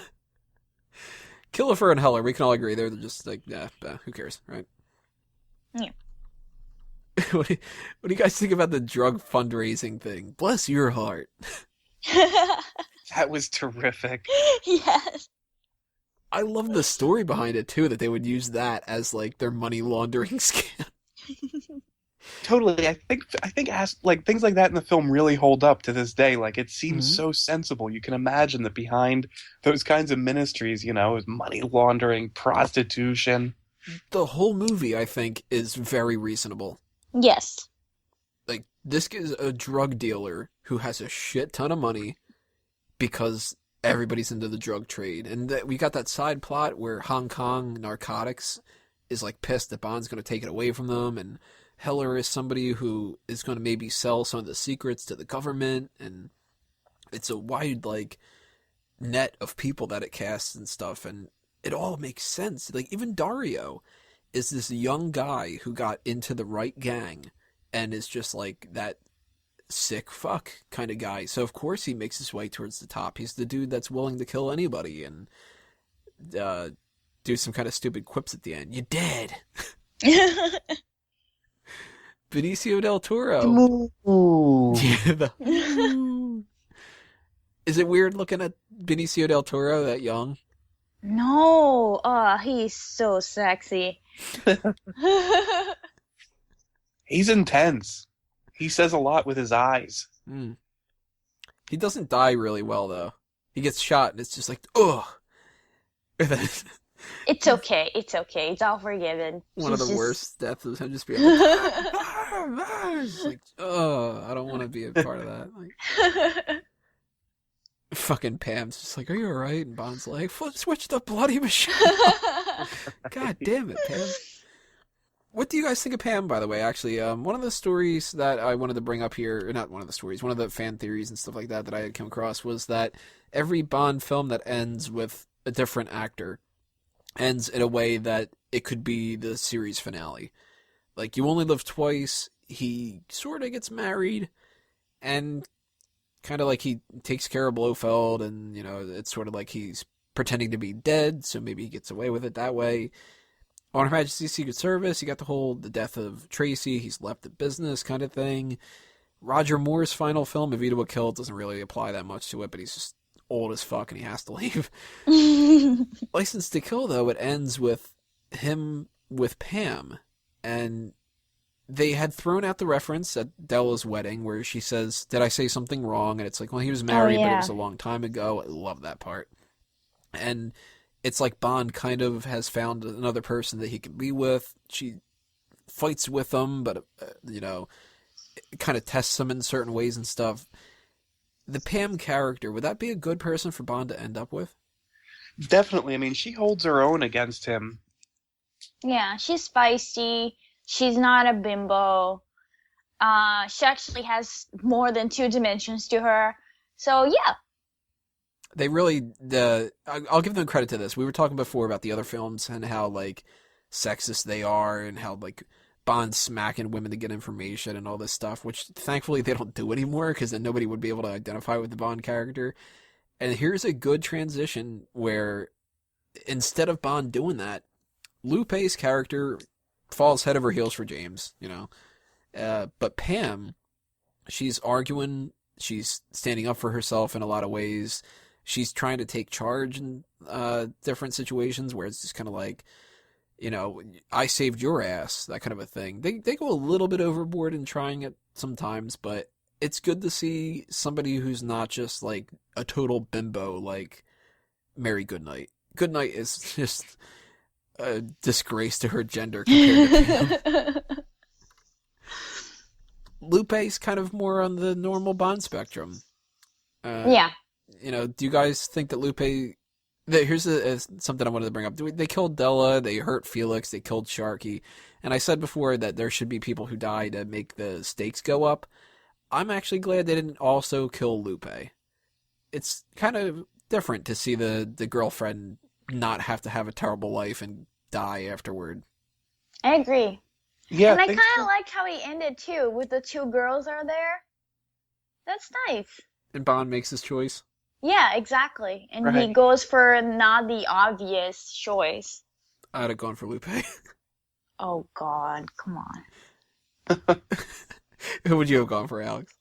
That's a tough call. I don't know. I mean, I'd lean towards Pam.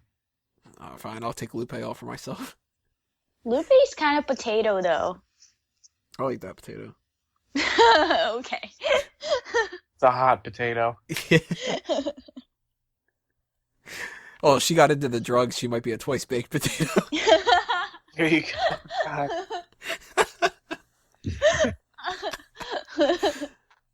Before we get into too many potato puns, let's wrap this one up here. Least favorite stuff, anything you want to throw out there? 0 to 10 scale, what would you rank License to Kill, Alex? I'd give it a solid 8.5 out of 10. Dalton, my favorite Bond, strong film, great script, very realistic, little to complain about. Caroline? I will give it 7.5. It was fun, but at the same time, I felt like you guys said realistic, holds up. Didn't feel so much like a Bond movie at times for me, but that's not a bad thing. Yeah, and Stingray whipping is my new thing now, so yeah. I'm going to have to give that an 8 out of 10 too. It's definitely one of my favorite Bond films, and one of the very few that I think I could suggest to anybody if they're a fan of like action films, and they won't look at it and go, really, dude, you watch these type of movies? Because if you watch Man with the Golden Gun, as much as it's fun, they'd be like, you're watching films about a dude with a third nipple and a fucking midget, and I'd be like, no, just watch License to Kill, and then you can go back and watch the weird ones. So that's License to Kill, everybody. We're going to move on to our second to last one here. It is GoldenEye. Stay tuned. Click on part 5. Follow the normal schedule here. We'll see you with the 1995 film GoldenEye. Next up is Pierce Brosnan's film, the 1995 movie GoldenEye, which is usually considered one of the best Bond films and one of the ones that's the easiest to get people into the franchise, and definitely is the one that I got into the franchise with. It's probably the first full Bond film that I had watched, and to this day, it's still my favorite. I'm just going to spoil it right now. I'm giving this movie a 9 out of 10. I love it from top to bottom, and I'm not going to talk too much about it myself, because if you guys are interested in my opinion about lots of the little things, kind of like what we did with the other movies and stuff, you got to go check out the Fan Tracks audio commentary that Alex and I had done. We really broke down pretty much everything that we could have broken down. So, rather than repeat how much I like the Boris pen and, different stuff like that or whatever like that, I'm going to pass this more over to you guys and stuff. Now, Alex, you were obviously a part of the thing that you and I did. So you got a lot of your opinions out for that kind of stuff, but what was the first opinion that you had with GoldenEye? Was that the movie that got you into the Bond franchise? Definitely, it's where it all started with me. I had played the video game GoldenEye 007 for N64, wanted to check out the film it was based on. The rest is history. I mean, it just blew me away. It was like the coolest film I had ever seen, and it launched my interest in the Bond series. Caroline, have you ever seen GoldenEye before we were doing the movie club? I had not. Which I'm kind of mad about because I feel like if I started with that one, maybe I would have gotten to James Bond sooner than I did. Really fun. Really, really, really fun. Pierce Brosnan is just so dreamy, so that counts many points for me. Yeah, and oh my god, like a really young, now his name, Alan Cummings is in it, so it's like, oh my god, look at you, little baby. Yeah, it was a really fun movie. I had a really awesome time watching it. Did you ever play the game? No, I did not. My mom had a thing against violent games, so I used to have to sneak out to play Mortal Kombat, but nobody had that one, so I didn't get to play it. Yeah, I missed out on many things, Tony, many things. So we talked about our favorite Bonds and stuff. We went through Brosnan and whatever. That's why we're not focusing too much on the Bonds themselves or whatever, but somebody who was almost James Bond for this movie was Sean Bean, who plays Alec Trevelyan, 006. I mean, if you're not going to be 007, as close as you could possibly get when you're 006, right? The only thing better than that is if you're 008. But as far as a villain goes, easily one of my favorite villains. You can buy him being somebody who can match with Bond, even surpass Bond. You know, he knows Bond really well. He's got the same skill set and stuff, but he's just a little bit more ruthless. Huge, huge fan of Trevelyan. What do you think about that, Alex? Yeah, definitely. He's one of the few Bond villains that can match wits with Bond and sort of go head-to-head in a physical fight with him. A lot of fun to watch. Caroline, any thoughts on 006? Yes, he's awesome. I loved him. And how great it is when you have a villain that knows your hero inside out. And they were friends, and they had a big fallout, and now they're against each other. That is so powerful. Like, no, you will never have a really, how can I say this? Like, if your best friend becomes your worst enemy, your life becomes hell, because that person knows you. And he has worked with Bond for a while, so he knows how he operates, and that is just... that definitely makes him one of the most compelling villains in the series. So a couple other villains that we had, Boris, the computer hacker, pretty memorable guy. It's sort of ridiculous, but not as ridiculous as Nick Nack or people with third nipples or anything crazy like that. I think that this is kind of a good testament. Like, the Boris character himself is a good way to judge how this film saw itself. Like, it's darker, sort of like License to Kill, but not as dark as License to Kill. And it takes itself a little bit more seriously. And since then, we've had some Bond films that don't, like Die Another Day. But GoldenEye kind of set the pace for, like, the right tone, I think, for Bond films.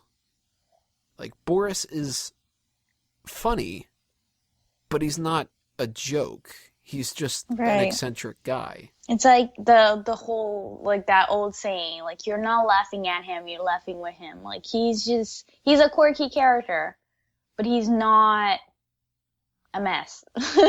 You're especially laughing at his knockers pun. Oh, God, I bet. So when you were watching this, did you get the chair password, or did you think it was something else? Oh, I'm really dumb. Like, I'm bad with passwords and, like, guessing games, so no, I didn't. What was your first thought when you were watching the scene with Natalia and the hacking stuff, and, you know, they're right in front of you, but and open very large doors? Was it just like, oh, Jesus Christ, like... No, that one I did get, but only because I feel like I've heard it before. But then the chair was like, what, ass? But you do take your ass with you. Would it be shit? But that wouldn't make sense, and that's not sexy. Right, you don't sit on shit. Well, I don't know. If you live in Union Square and you're pooping in front of TGI Fridays, you might. I don't know. Weird story. But yes, like, there's weird people around me. It's Boris's password. You shit on it, but you can't take shit with you. Is it shit? Arse.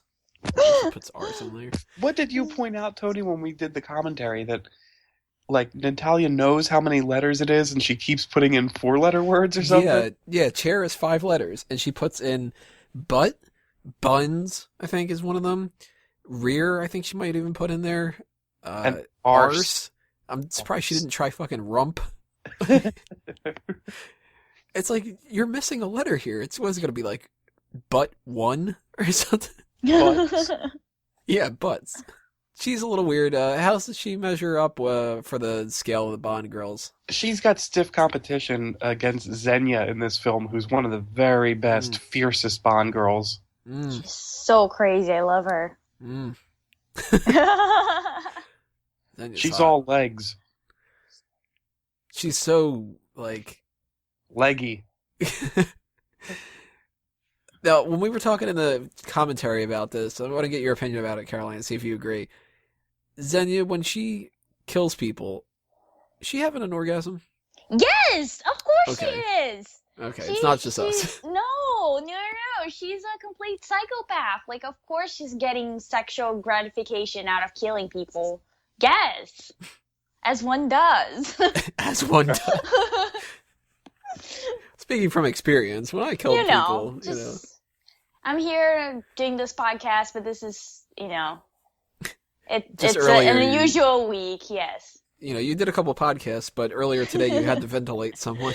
Yes, exactly, It's probably the worst line in the movie. I hit to ventilate someone.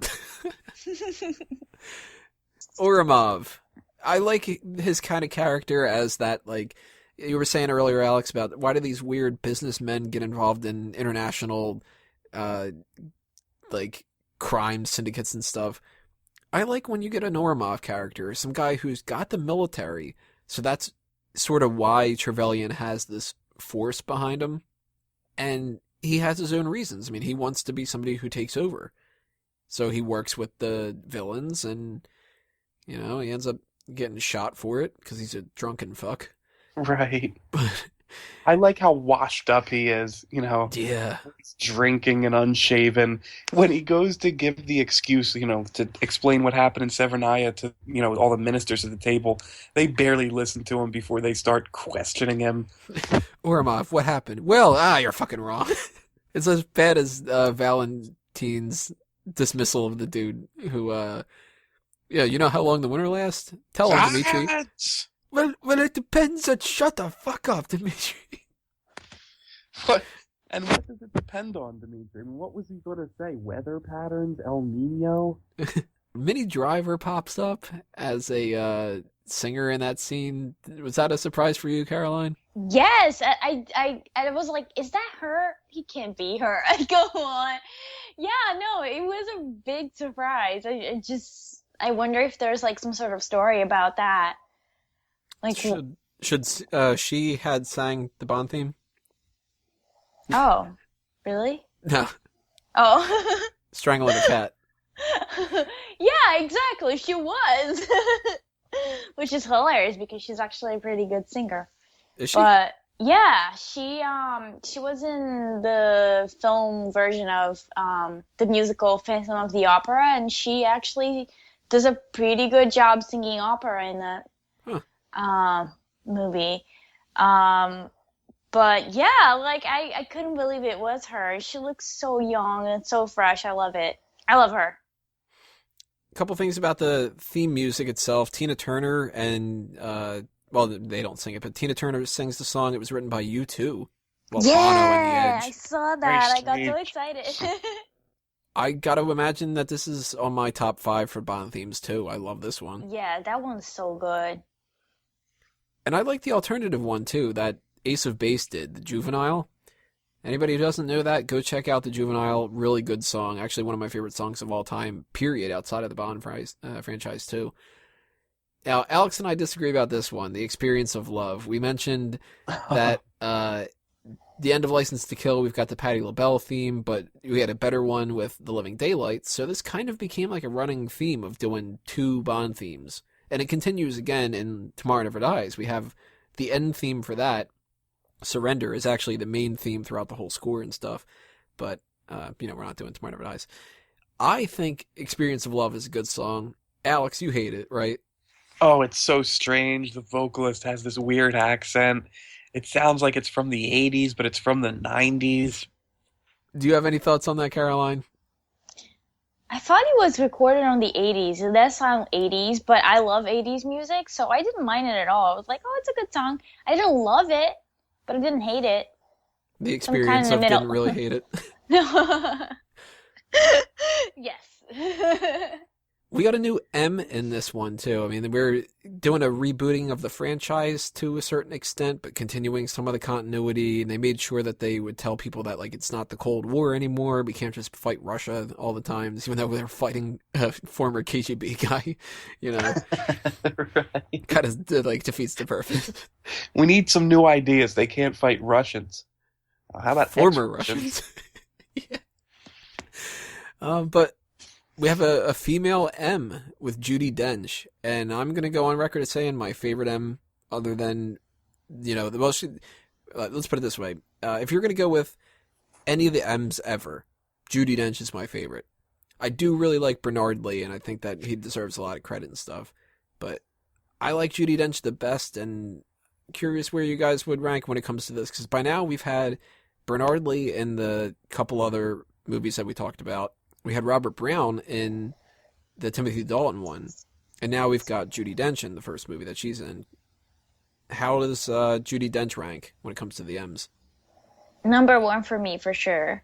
I love the fact that she's a lady, and she's the one bossing around James Bond, because for the longest time, he had the upper hand on all women, and now there's like this very powerful woman on top of him.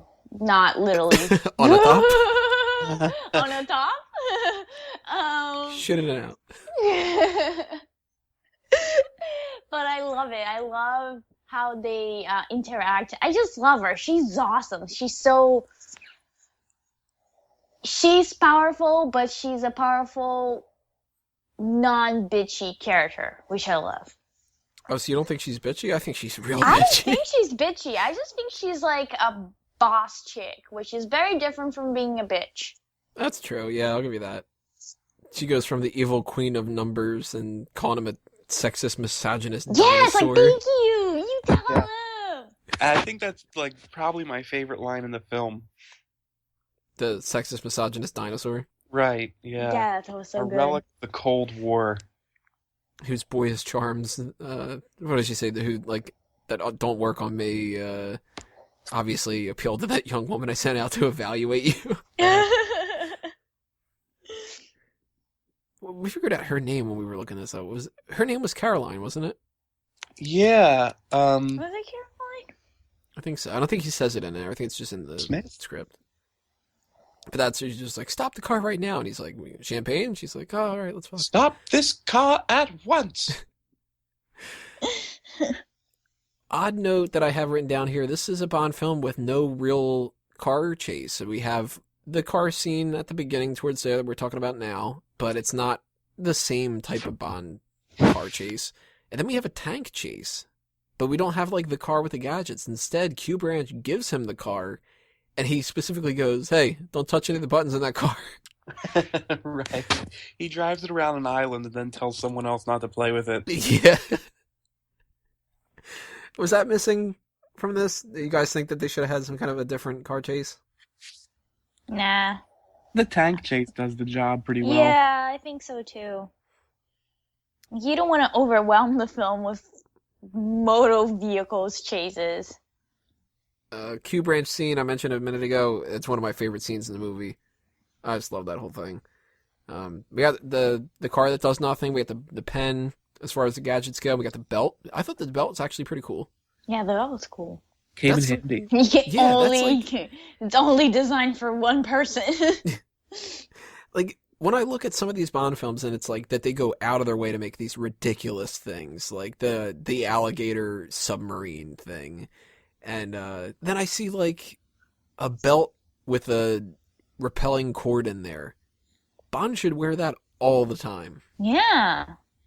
And the cigarette that can act like a gun, he should have one of those all the time. The Moonraker, he's got the watch that has the darts in it, and in this movie he's got the watch with the laser. That laser watch is so good, and they actually bring it back in Die Another Day, which I went nuts over when I saw it in theaters. So I really like the gadgets in this. I think that was a good way to do that. I'm going to round us out a little bit here because we don't want to drag on too long and repeat the same stuff that we were talking about before. I didn't mention before, the Rotten Tomatoes scores on this, 78 for the critics and 83 for the audience. That's more of what I like to hear. But as far as you guys go, any things you want to throw out there and any 0 to 10 rankings you want to give it, Alex? 9 out of 10. And just to continue the discussion of gadgets, let's not forget Q's sandwich and the sledgehammer that restarts Jack Wade's car. Oh, that great sledgehammer. Oh, actually, you know what? While we're talking about that, Jack Wade, we were talking about how bad J.W. Pepper is. Jack Wade's a little bit funnier and stuff. He's a different replacement for Felix Leiter, but he works, right? Definitely, yeah. He fits in with the tone of the film. He adds a little bit of a comedic edge to it. Hey, Bond, you do any gardening? Muffy. Yeah, Muffy. Third wife. What does he call the caller? She's a leggy little bitch, but she gets there. Yeah. Right. So you give that a 9 out of 10. I give it a 9 out of 10 as well. Caroline, anything you want to throw out there? And what's your ranking? I'm right there with you guys. 9 out of 10 for sure. GoldenEye, so good. Everybody, go play the game. Go watch the movie. Go check out the fan tracks after you watch the movie, so you can hear us joke about the very specific things and stuff. But we do have one more thing that we got to take care of, and that's the Daniel Craig era with Casino Royale coming up in part 6. Again, iTunes and Stitcher, don't got to do a thing. YouTube, click on part 6. If for some reason you're watching this just from the GoldenEye thing and you haven't checked out the parts that came before it, go back and check that out, because who knows what jokes we're going to be referencing and stuff. So Casino Royale, our final film coming up. We'll see you there. Last up on our list is Casino Royale. 2006 is when that was released. Rotten Tomatoes scores higher than any other film on the list. 95 for the critics and an 89 for the audience score. And I can't really disagree in certain extents, because I think that this is one of the most serious, better, structured Bond films in a lot of ways. And it's something that if this film would have been bad, I don't know if we would have seen Daniel Craig back again. I think that they would have rebooted it again. And it's something that's kind of odd and kind of necessary. We had reached a point where Die Another Day is a terrible Bond film. It's got a couple of good parts about it, but not much. And the franchise really needed a reboot, and now by 2006, the audiences had kind of gotten used to the idea of what reboots meant. Kind of what we were saying before with On Her Majesty's Secret Service. They had a new way of doing things with carrying on the same continuity but replacing the actor. And they didn't have to be the ones that started the reboot chain in this Casino Royale and stuff, but it was a daunting task, and it was something where they brought back Martin Campbell, who had done GoldenEye, kind of a soft reboot. First off, before we get into some of the other things like that, Alex, what do you think about the idea that they brought the same guy back for that? Was that a mistake, or was that a positive? I think it was a positive. It could only work in the favor. I mean, Martin Campbell had directed one of the best Bond films in recent memory. It was the perfect choice to direct Casino Royale. Get them back on track and stop doing the same shit that they were doing with, The World's Not Enough and all that, right? Right, invisible cars and people with diamonds in their faces. I don't think that one's too bad, the diamond in the face. I'll argue against the haters for that a little bit, at least. Invisible car, I can't. That's just stupid. Seeing a movie like this, Caroline, do you see any kind of parallels between GoldenEye and Casino Royale? I would say the pacing was somewhat similar. I mean, compared to the previous ones that we talked. Here, let's see. I would say like some of the action, but of course this one I feel like it was way more charged action-wise. Am I missing something? I think those two are the biggest things for me. My original take on this, I was really worried that Daniel Craig was going to be a terrible Bond, and when I heard that they were rebooting it, I'm like, oh man, worried as all hell. And opening shot of the movie immediately pissed me off. No gun barrel. And they kept that going up until Spectre, and if you want to hear my reaction to the Spectre thing, go listen to the Spectre review point, because that was awesome. But did you hate that as much as I did, Alex? It definitely threw me for a loop. It upset my expectations. But it turned out to be a sort of minor issue in the film,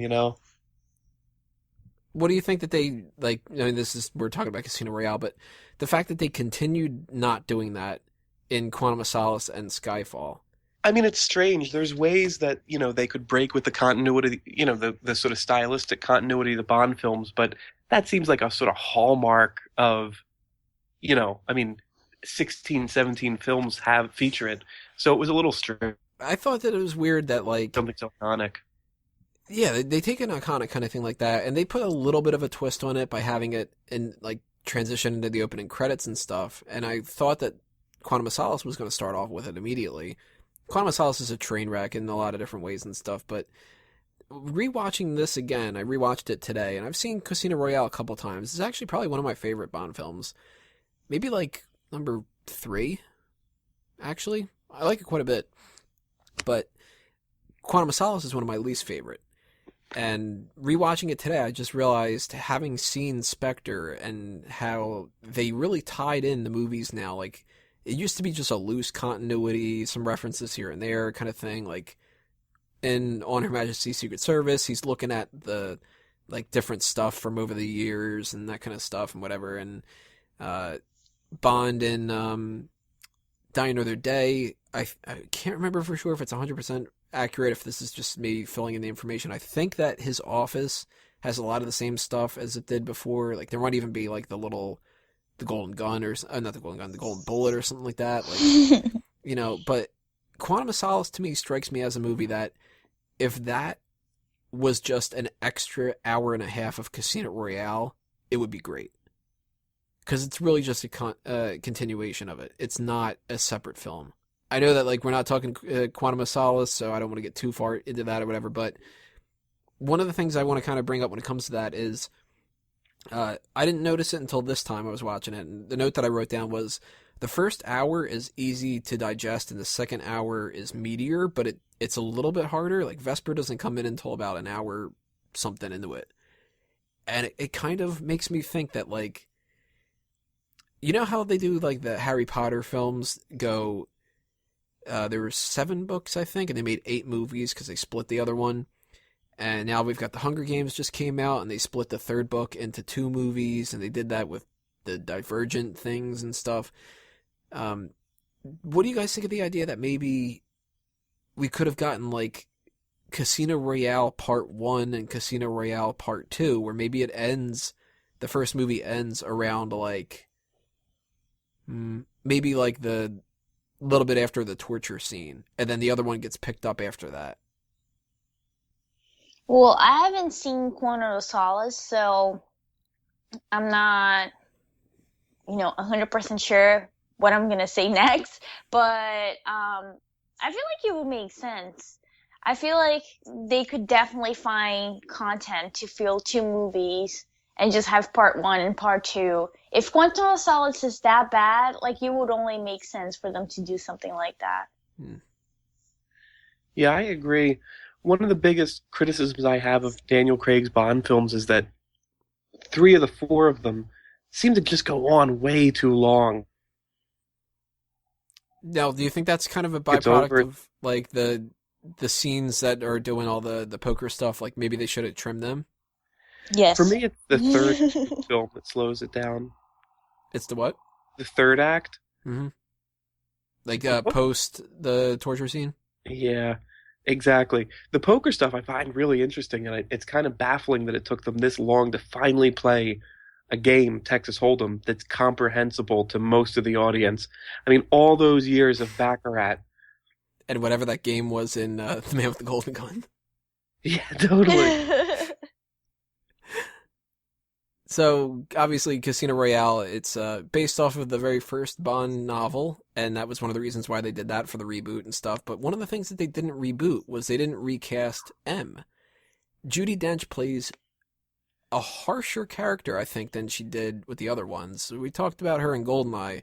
She gets toned down in Tomorrow Never Dies, and she gets toned down again in The World's Not Enough, and then even more in Die Another Day. By the time this comes around, our introduction to her is she's going, Christ, I missed the Cold War, and Bond's a fucking blunt instrument and all this. But they develop this really strong bond between the two of them, no pun intended, that I hated in Quantum of Solace how they only referred to her as Mom. But when I watched Casino Royale and he calls her Mom, it was like, what? Huh? He called her Mom. Why did he call her Mom? And then when Skyfall happens, fucking awesome. I love that relationship. And that's actually one of my favorite things about the Craig thing. I loved how they changed M up. What do you think about that, Alex? Is it good that they went for like the motherly thing instead of just the boss? Definitely. I mean, Judi Dench, like we said just a minute ago, is probably one of the best M's. And when they gave her more time, added more depth to her, she played a great counterbalance to Daniel Craig in terms of the coldness, her aggression. They gave her a lot more to do, and I think it really paid off. What do you think, Caroline? Do you like Absolutely. which version of M do you like better out of her stuff? I like the tougher M, but she's tough in a way that a mom will be tough on an unruly boy. And I feel like that relationship they have is just so powerful because, I mean, just look at James Bond. He's a womanizer. She definitely has mommy issues.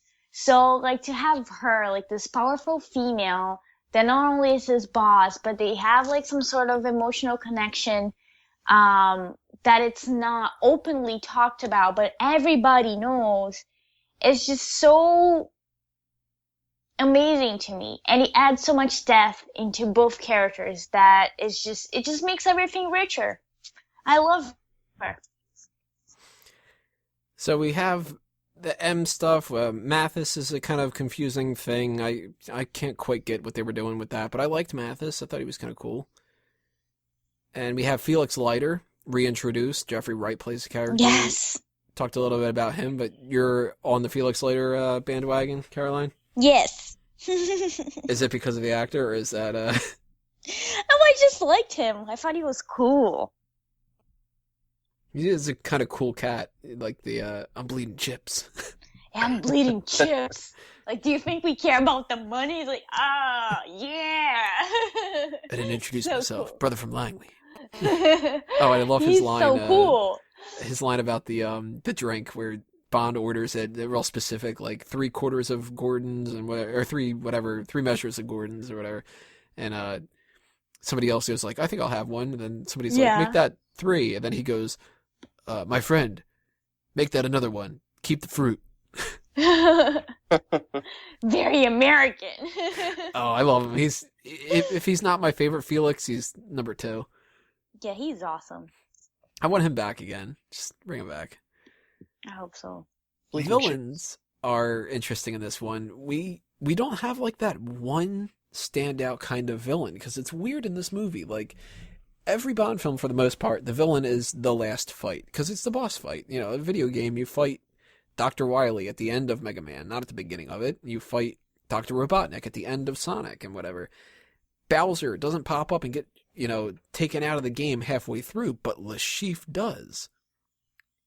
And the main villain of this almost is Mr. White, who he continues on. I mean, he's in Quantum of Solace, he's referenced in Skyfall, and then big character change when it comes to Spectre. Did not see that coming for Mr. White. I thought that he was just going to be some random extra guy, like Professor Dent, is it, in Doctor... No? Professor Dent. Yeah, like he's like the Professor Dent, but he's better than Le Chiffre, you know? Weird. And as far as Le Chiffre goes and Mr. White and the eye patch guy that I thought was Le Chiffre the first time I saw it, really weird that they looked so similar. Yeah.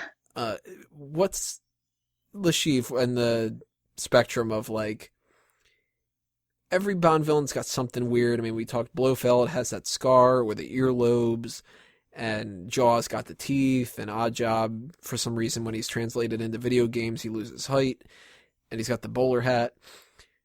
Le Chiffre, though, weeping blood. Yes. Emo. Oh. I do like how Bond just flat out says it. Just, oh, well, you know, I'm not going to be too worried until I start weeping blood. Blood, yes. Alex, what do you think about that? Is it a good little trait for a villain? It's just strange and or there, like it's just one of these wacky quirks they make. I mean, I guess it's a little bit more subtle than him being horribly disfigured or having diamonds stuck in his face. Maybe he's got a little bit of a diamond in his eye, and that's why he's bleeding. And that's why it just keeps bleeding. We also have Stephen Abano, who is just like some guy, you know.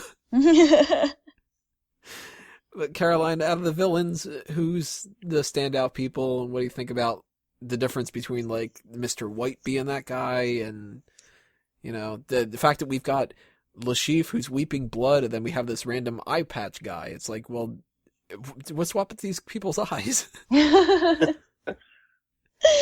Well, to me, like, it made a lot of sense, the whole eye situation, because the movie's called Casino Royale, so it's a lot about, like, some poker players, they even wear sunglasses so you can't really see their eyes, so that you don't know if they're bluffing or whatnot. So it kind of, like, to me, felt very symbolic that both characters had issues with their eyes in a way. I like that Mr. White was the ultimate bad guy, but I'm very biased because I love Mads Mikkelsen, who played Le Chiffre. And I know you guys are gonna make fun the way I say his name. Whatever, just like do it. I don't know how to pronounce his name actually. I've heard Mikkelsen and I've heard Mikkelsen. Oh, well, anyways, he played Hannibal on TV, and I have the biggest crush on him. He's so awesome. And the fact that he had, like, a broken eye, just like I have a broken eye, and they're both the left side. I just felt like we connected in levels. We connected in so many levels. We're destined to be together forever. I just liked him. I liked him as a villain, and I like that he is, like, so... He's not just, like, yes, he's a bad guy, but he's also, like, just trying to save his own skin because he owes that guy a lot of money. Right. And he has, like, an inhaler, which I loved. He's not too threatening when it comes to, like, he's got the inhaler, he's weeping blood, and his whole story is just kind of like, I fucked up and I want to make it better. Right. Yeah, but that is awesome because I feel like it's almost like people... It kind of reminded me of the villain in that Bruce Willis movie Unbreakable, Samuel L. Jackson, because he's the opposite. He's completely breakable. And even though he's in a wheelchair and he can't do a lot of things because his bones just break, he has that whole mental thing that is just so threatening. And I feel like whenever you put somebody in a corner where they have to save their own skin, and if they already have some sort of psychopathy or whatever inside of them, they're gonna be insane. Like, they're not gonna care. He clearly doesn't care. When that guy threatens to chop his girlfriend's arm off, he doesn't say anything, and the guy even says, like, oh, you need a new boyfriend. Yeah, not a word of protest. You need a new boyfriend. Yeah, you need a new boyfriend. And it's like, yes, because he clearly just cares about himself, and he just wants to pay this guy off, make him go away, and continue to weep blood. Which I think it's just... okay, I'm just gonna start, like, fangirling all over him. But he's just so awesome. I like him a lot. Okay, I'm done. His master plan's like that South Park thing where it's collect underpants, step 2, blank, and then step 3 is profit. His is like, get the money back for Casino Royale. Step 2, pay back Urbano. Step 3, continue weeping blood. Right. Well, I mean, I appreciated how sort of realistic his motivations were, in as much as I think they talked about the reason why he needed this money was to go see an ears, nose, and throat doctor. Take care of the inhaler, the blood. He should probably go to the ear doctor that Blofeld saw. Right. Right. And maybe the nose one that Kissy did, because she looks like a pig, right? Oh my god. There's no throat jokes. I can't think of any. I believe in an earlier draft of the script, he was meant to cry milk, but they changed it to blood. So that would be really sexual. Caroline's got her crush on Le Chiffre. Yes. On our side of things, we got Solange, who was in 007 in New York, I think is where they got the name from.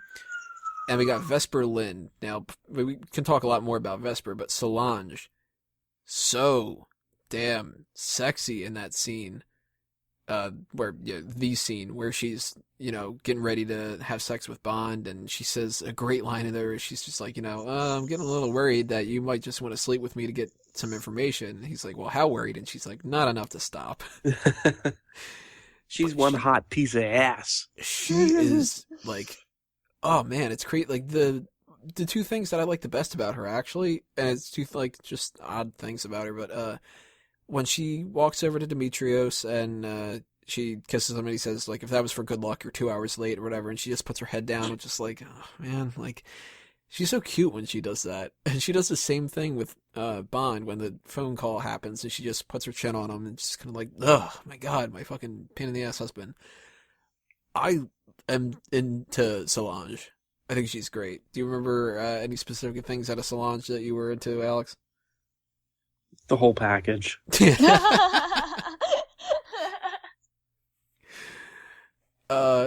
I think that we can kind of move on unless there's anything that stands out for you, Caroline, on Solange. No, I liked her. I liked that she was cheating on her crappy husband. I feel like there was really, the chemistry was really hot. So she was really hot. I love it. And she gets killed. There's the girlfriend death thing I'm talking about. Right, yeah. Now, Vesper. I buy their relationship more than I buy Bond and Tracy. Yeah.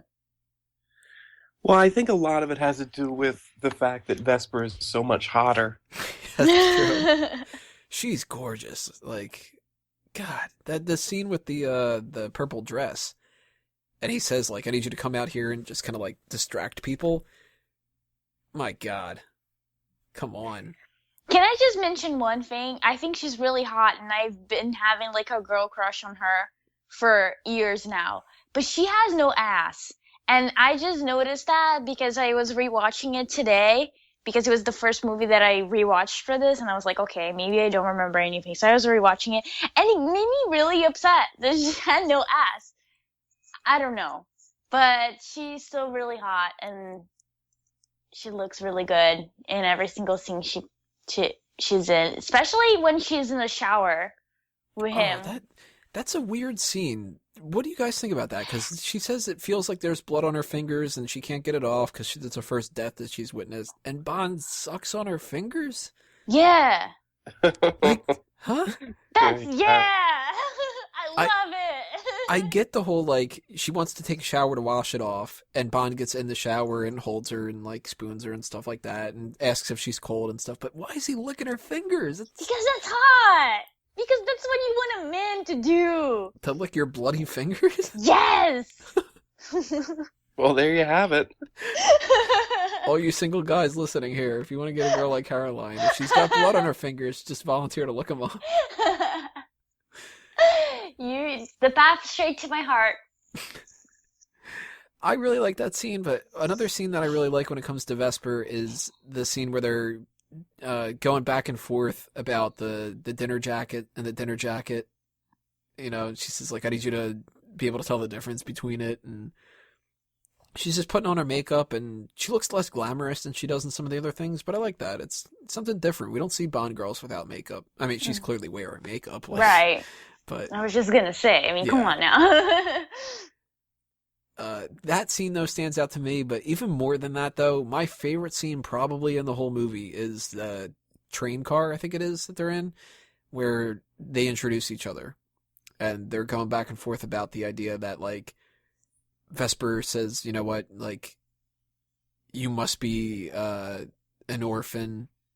And Bond says the same thing about her. And she points out, like, well, you've probably got a Rolex. And he's like, oh, it's an Omega, you know? Like, and I love the line, too. She's just, like, after they go back and forth about that stuff, and she goes, how was your lamb? And he goes, skewered. One sympathizes. It's one of the few times you see him actually joke around and he laughs, and I love that scene. It's a good introduction to those characters, I think. One of the few times that Bond is Bond, you know?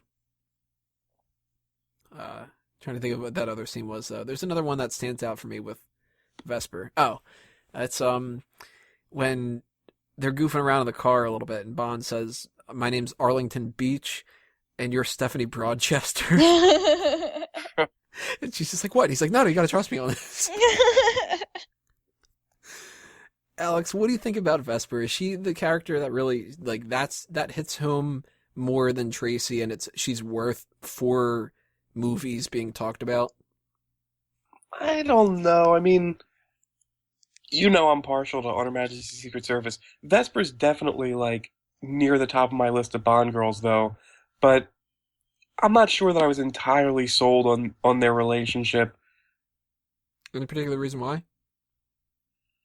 I don't know. I mean, like, you tell me. Did you feel like there was a lot of chemistry between the two between Daniel Craig and Eva Green?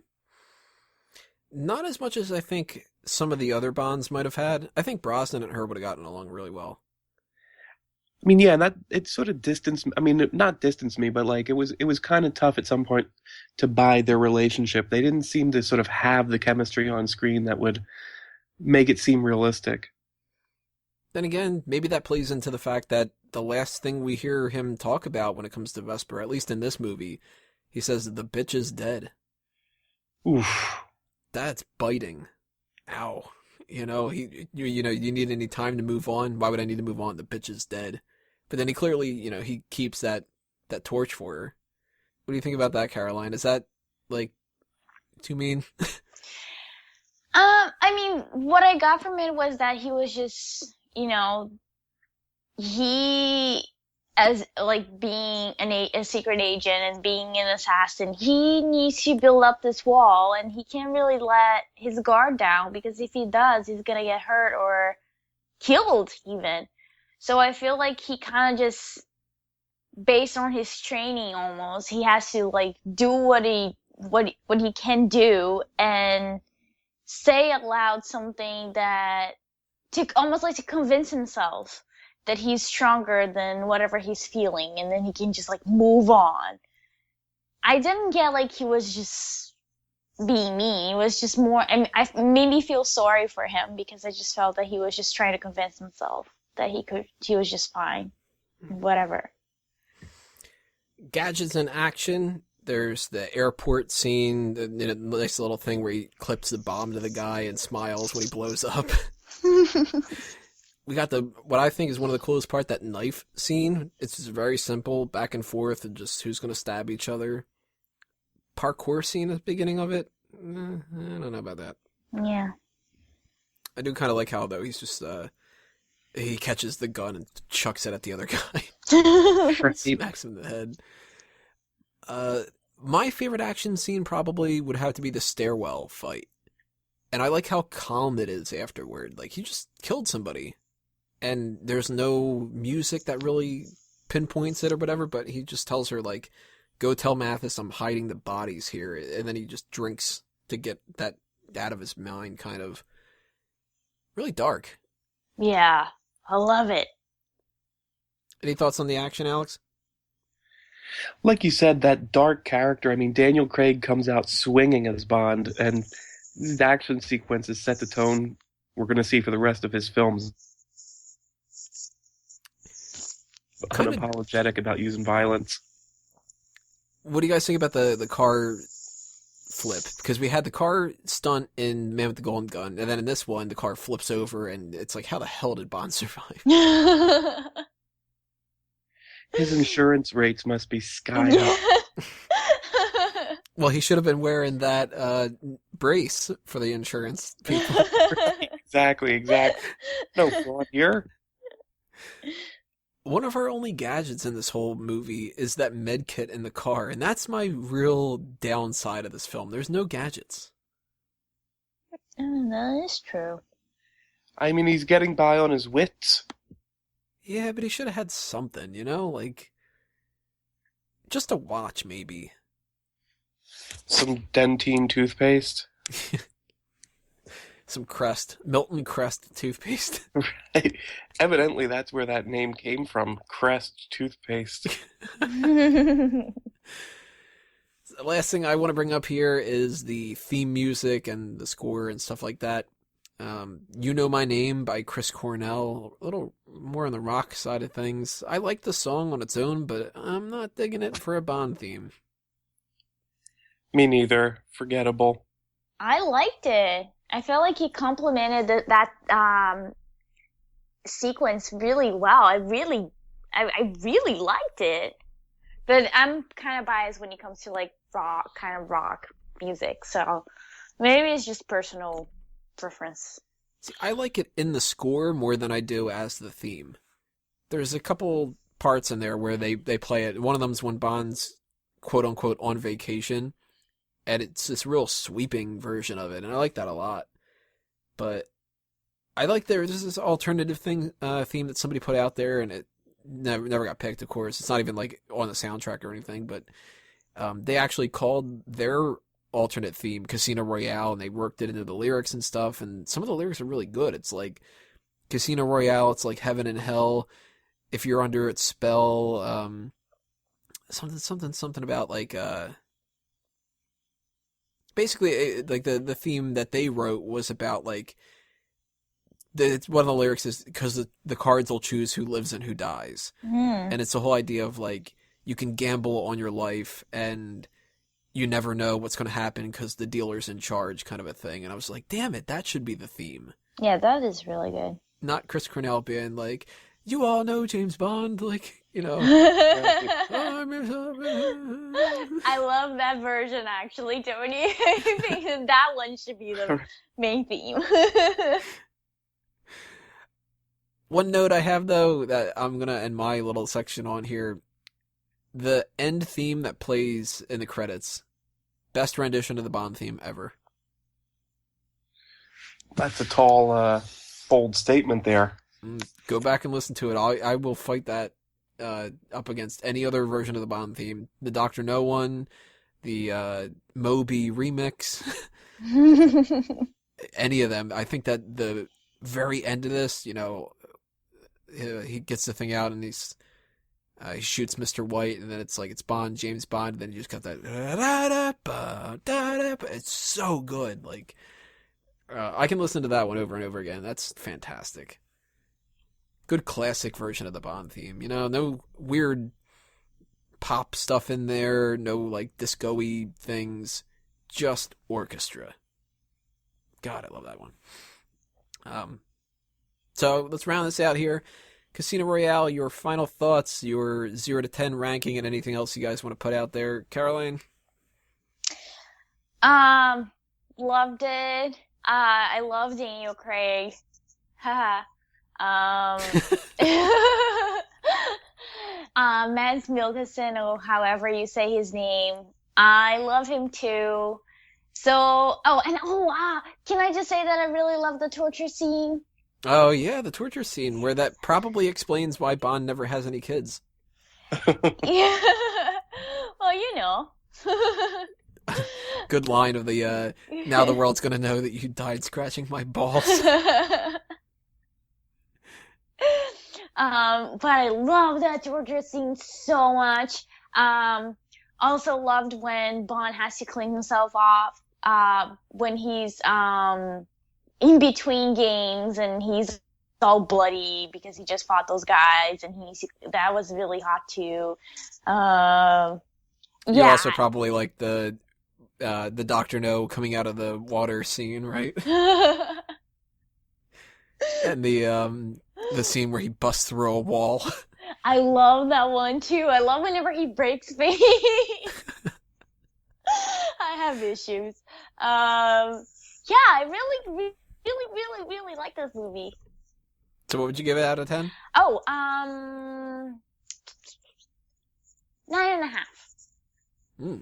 Alex, what do you think?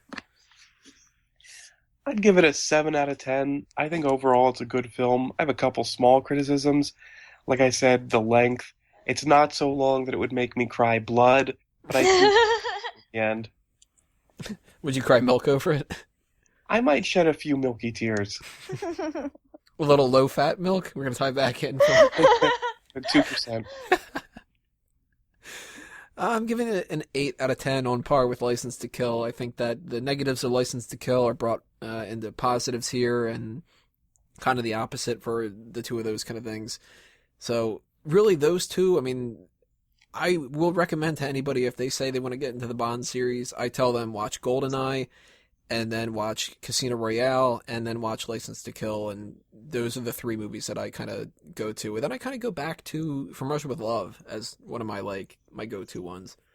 I think that's a good era for that, the Sean Connery stuff. But I love the movie. I think it's one of the best Bond films out there, one of the most easily accessible ones too, and unfortunately it got followed up by a piece of crap, but yeah, you know, we talked about some of the other crappier ones here too. So lots of stuff that we talked about here for the James Bond film franchise. Obviously, we didn't even scratch the surface when it came to the Bond films. Normally, on the Movie Club, we knock out every movie out of a list. Couldn't do that for this one. We're not doing 20-something movies.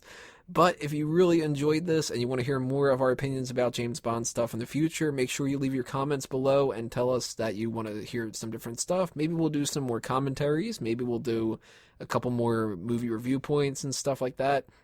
Some lists about like our favorite gadgets or our favorite Bond girls or whatever the case may be. Anything you want to do with that, you know, hit us up and tell us what you think about all these different movies too. Make sure you hit that subscribe button. You give us a like, a follow, a favorite, whatever it is on all these different social media platforms and stuff. That's going to do us in for the Movie Club stuff, but we do have one thing left to take care of, and those are the plugs. Caroline, throw some promotional stuff out there. Sure. Everybody, make sure you always check Fanboys Anonymous, obviously. And also check out my website, creepycaroline.bigcartel.com. Alex, anything you want to promote? You know, I've got to create some stuff to promote down here. I got nothing. You want to take some of them off my list of shit to do? Always check out Fanboys Anonymous. Check out our GoldenEye, what we were talking about here. And hopefully we do another one soon. All right, guys. All my plugs are pretty self-explanatory. Go to Fanboys. There you go. Next month, we are going to be talking about the Star Wars films, so another 6-movie edition of the Movie Club, because that's going to be before Episode 7 comes out. So if you're interested in the Star Wars stuff, you got to start bookmarking this, because that's going to be coming up over the next couple of weeks. There's not too much time left before that movie comes out, so I'm excited as fuck about that.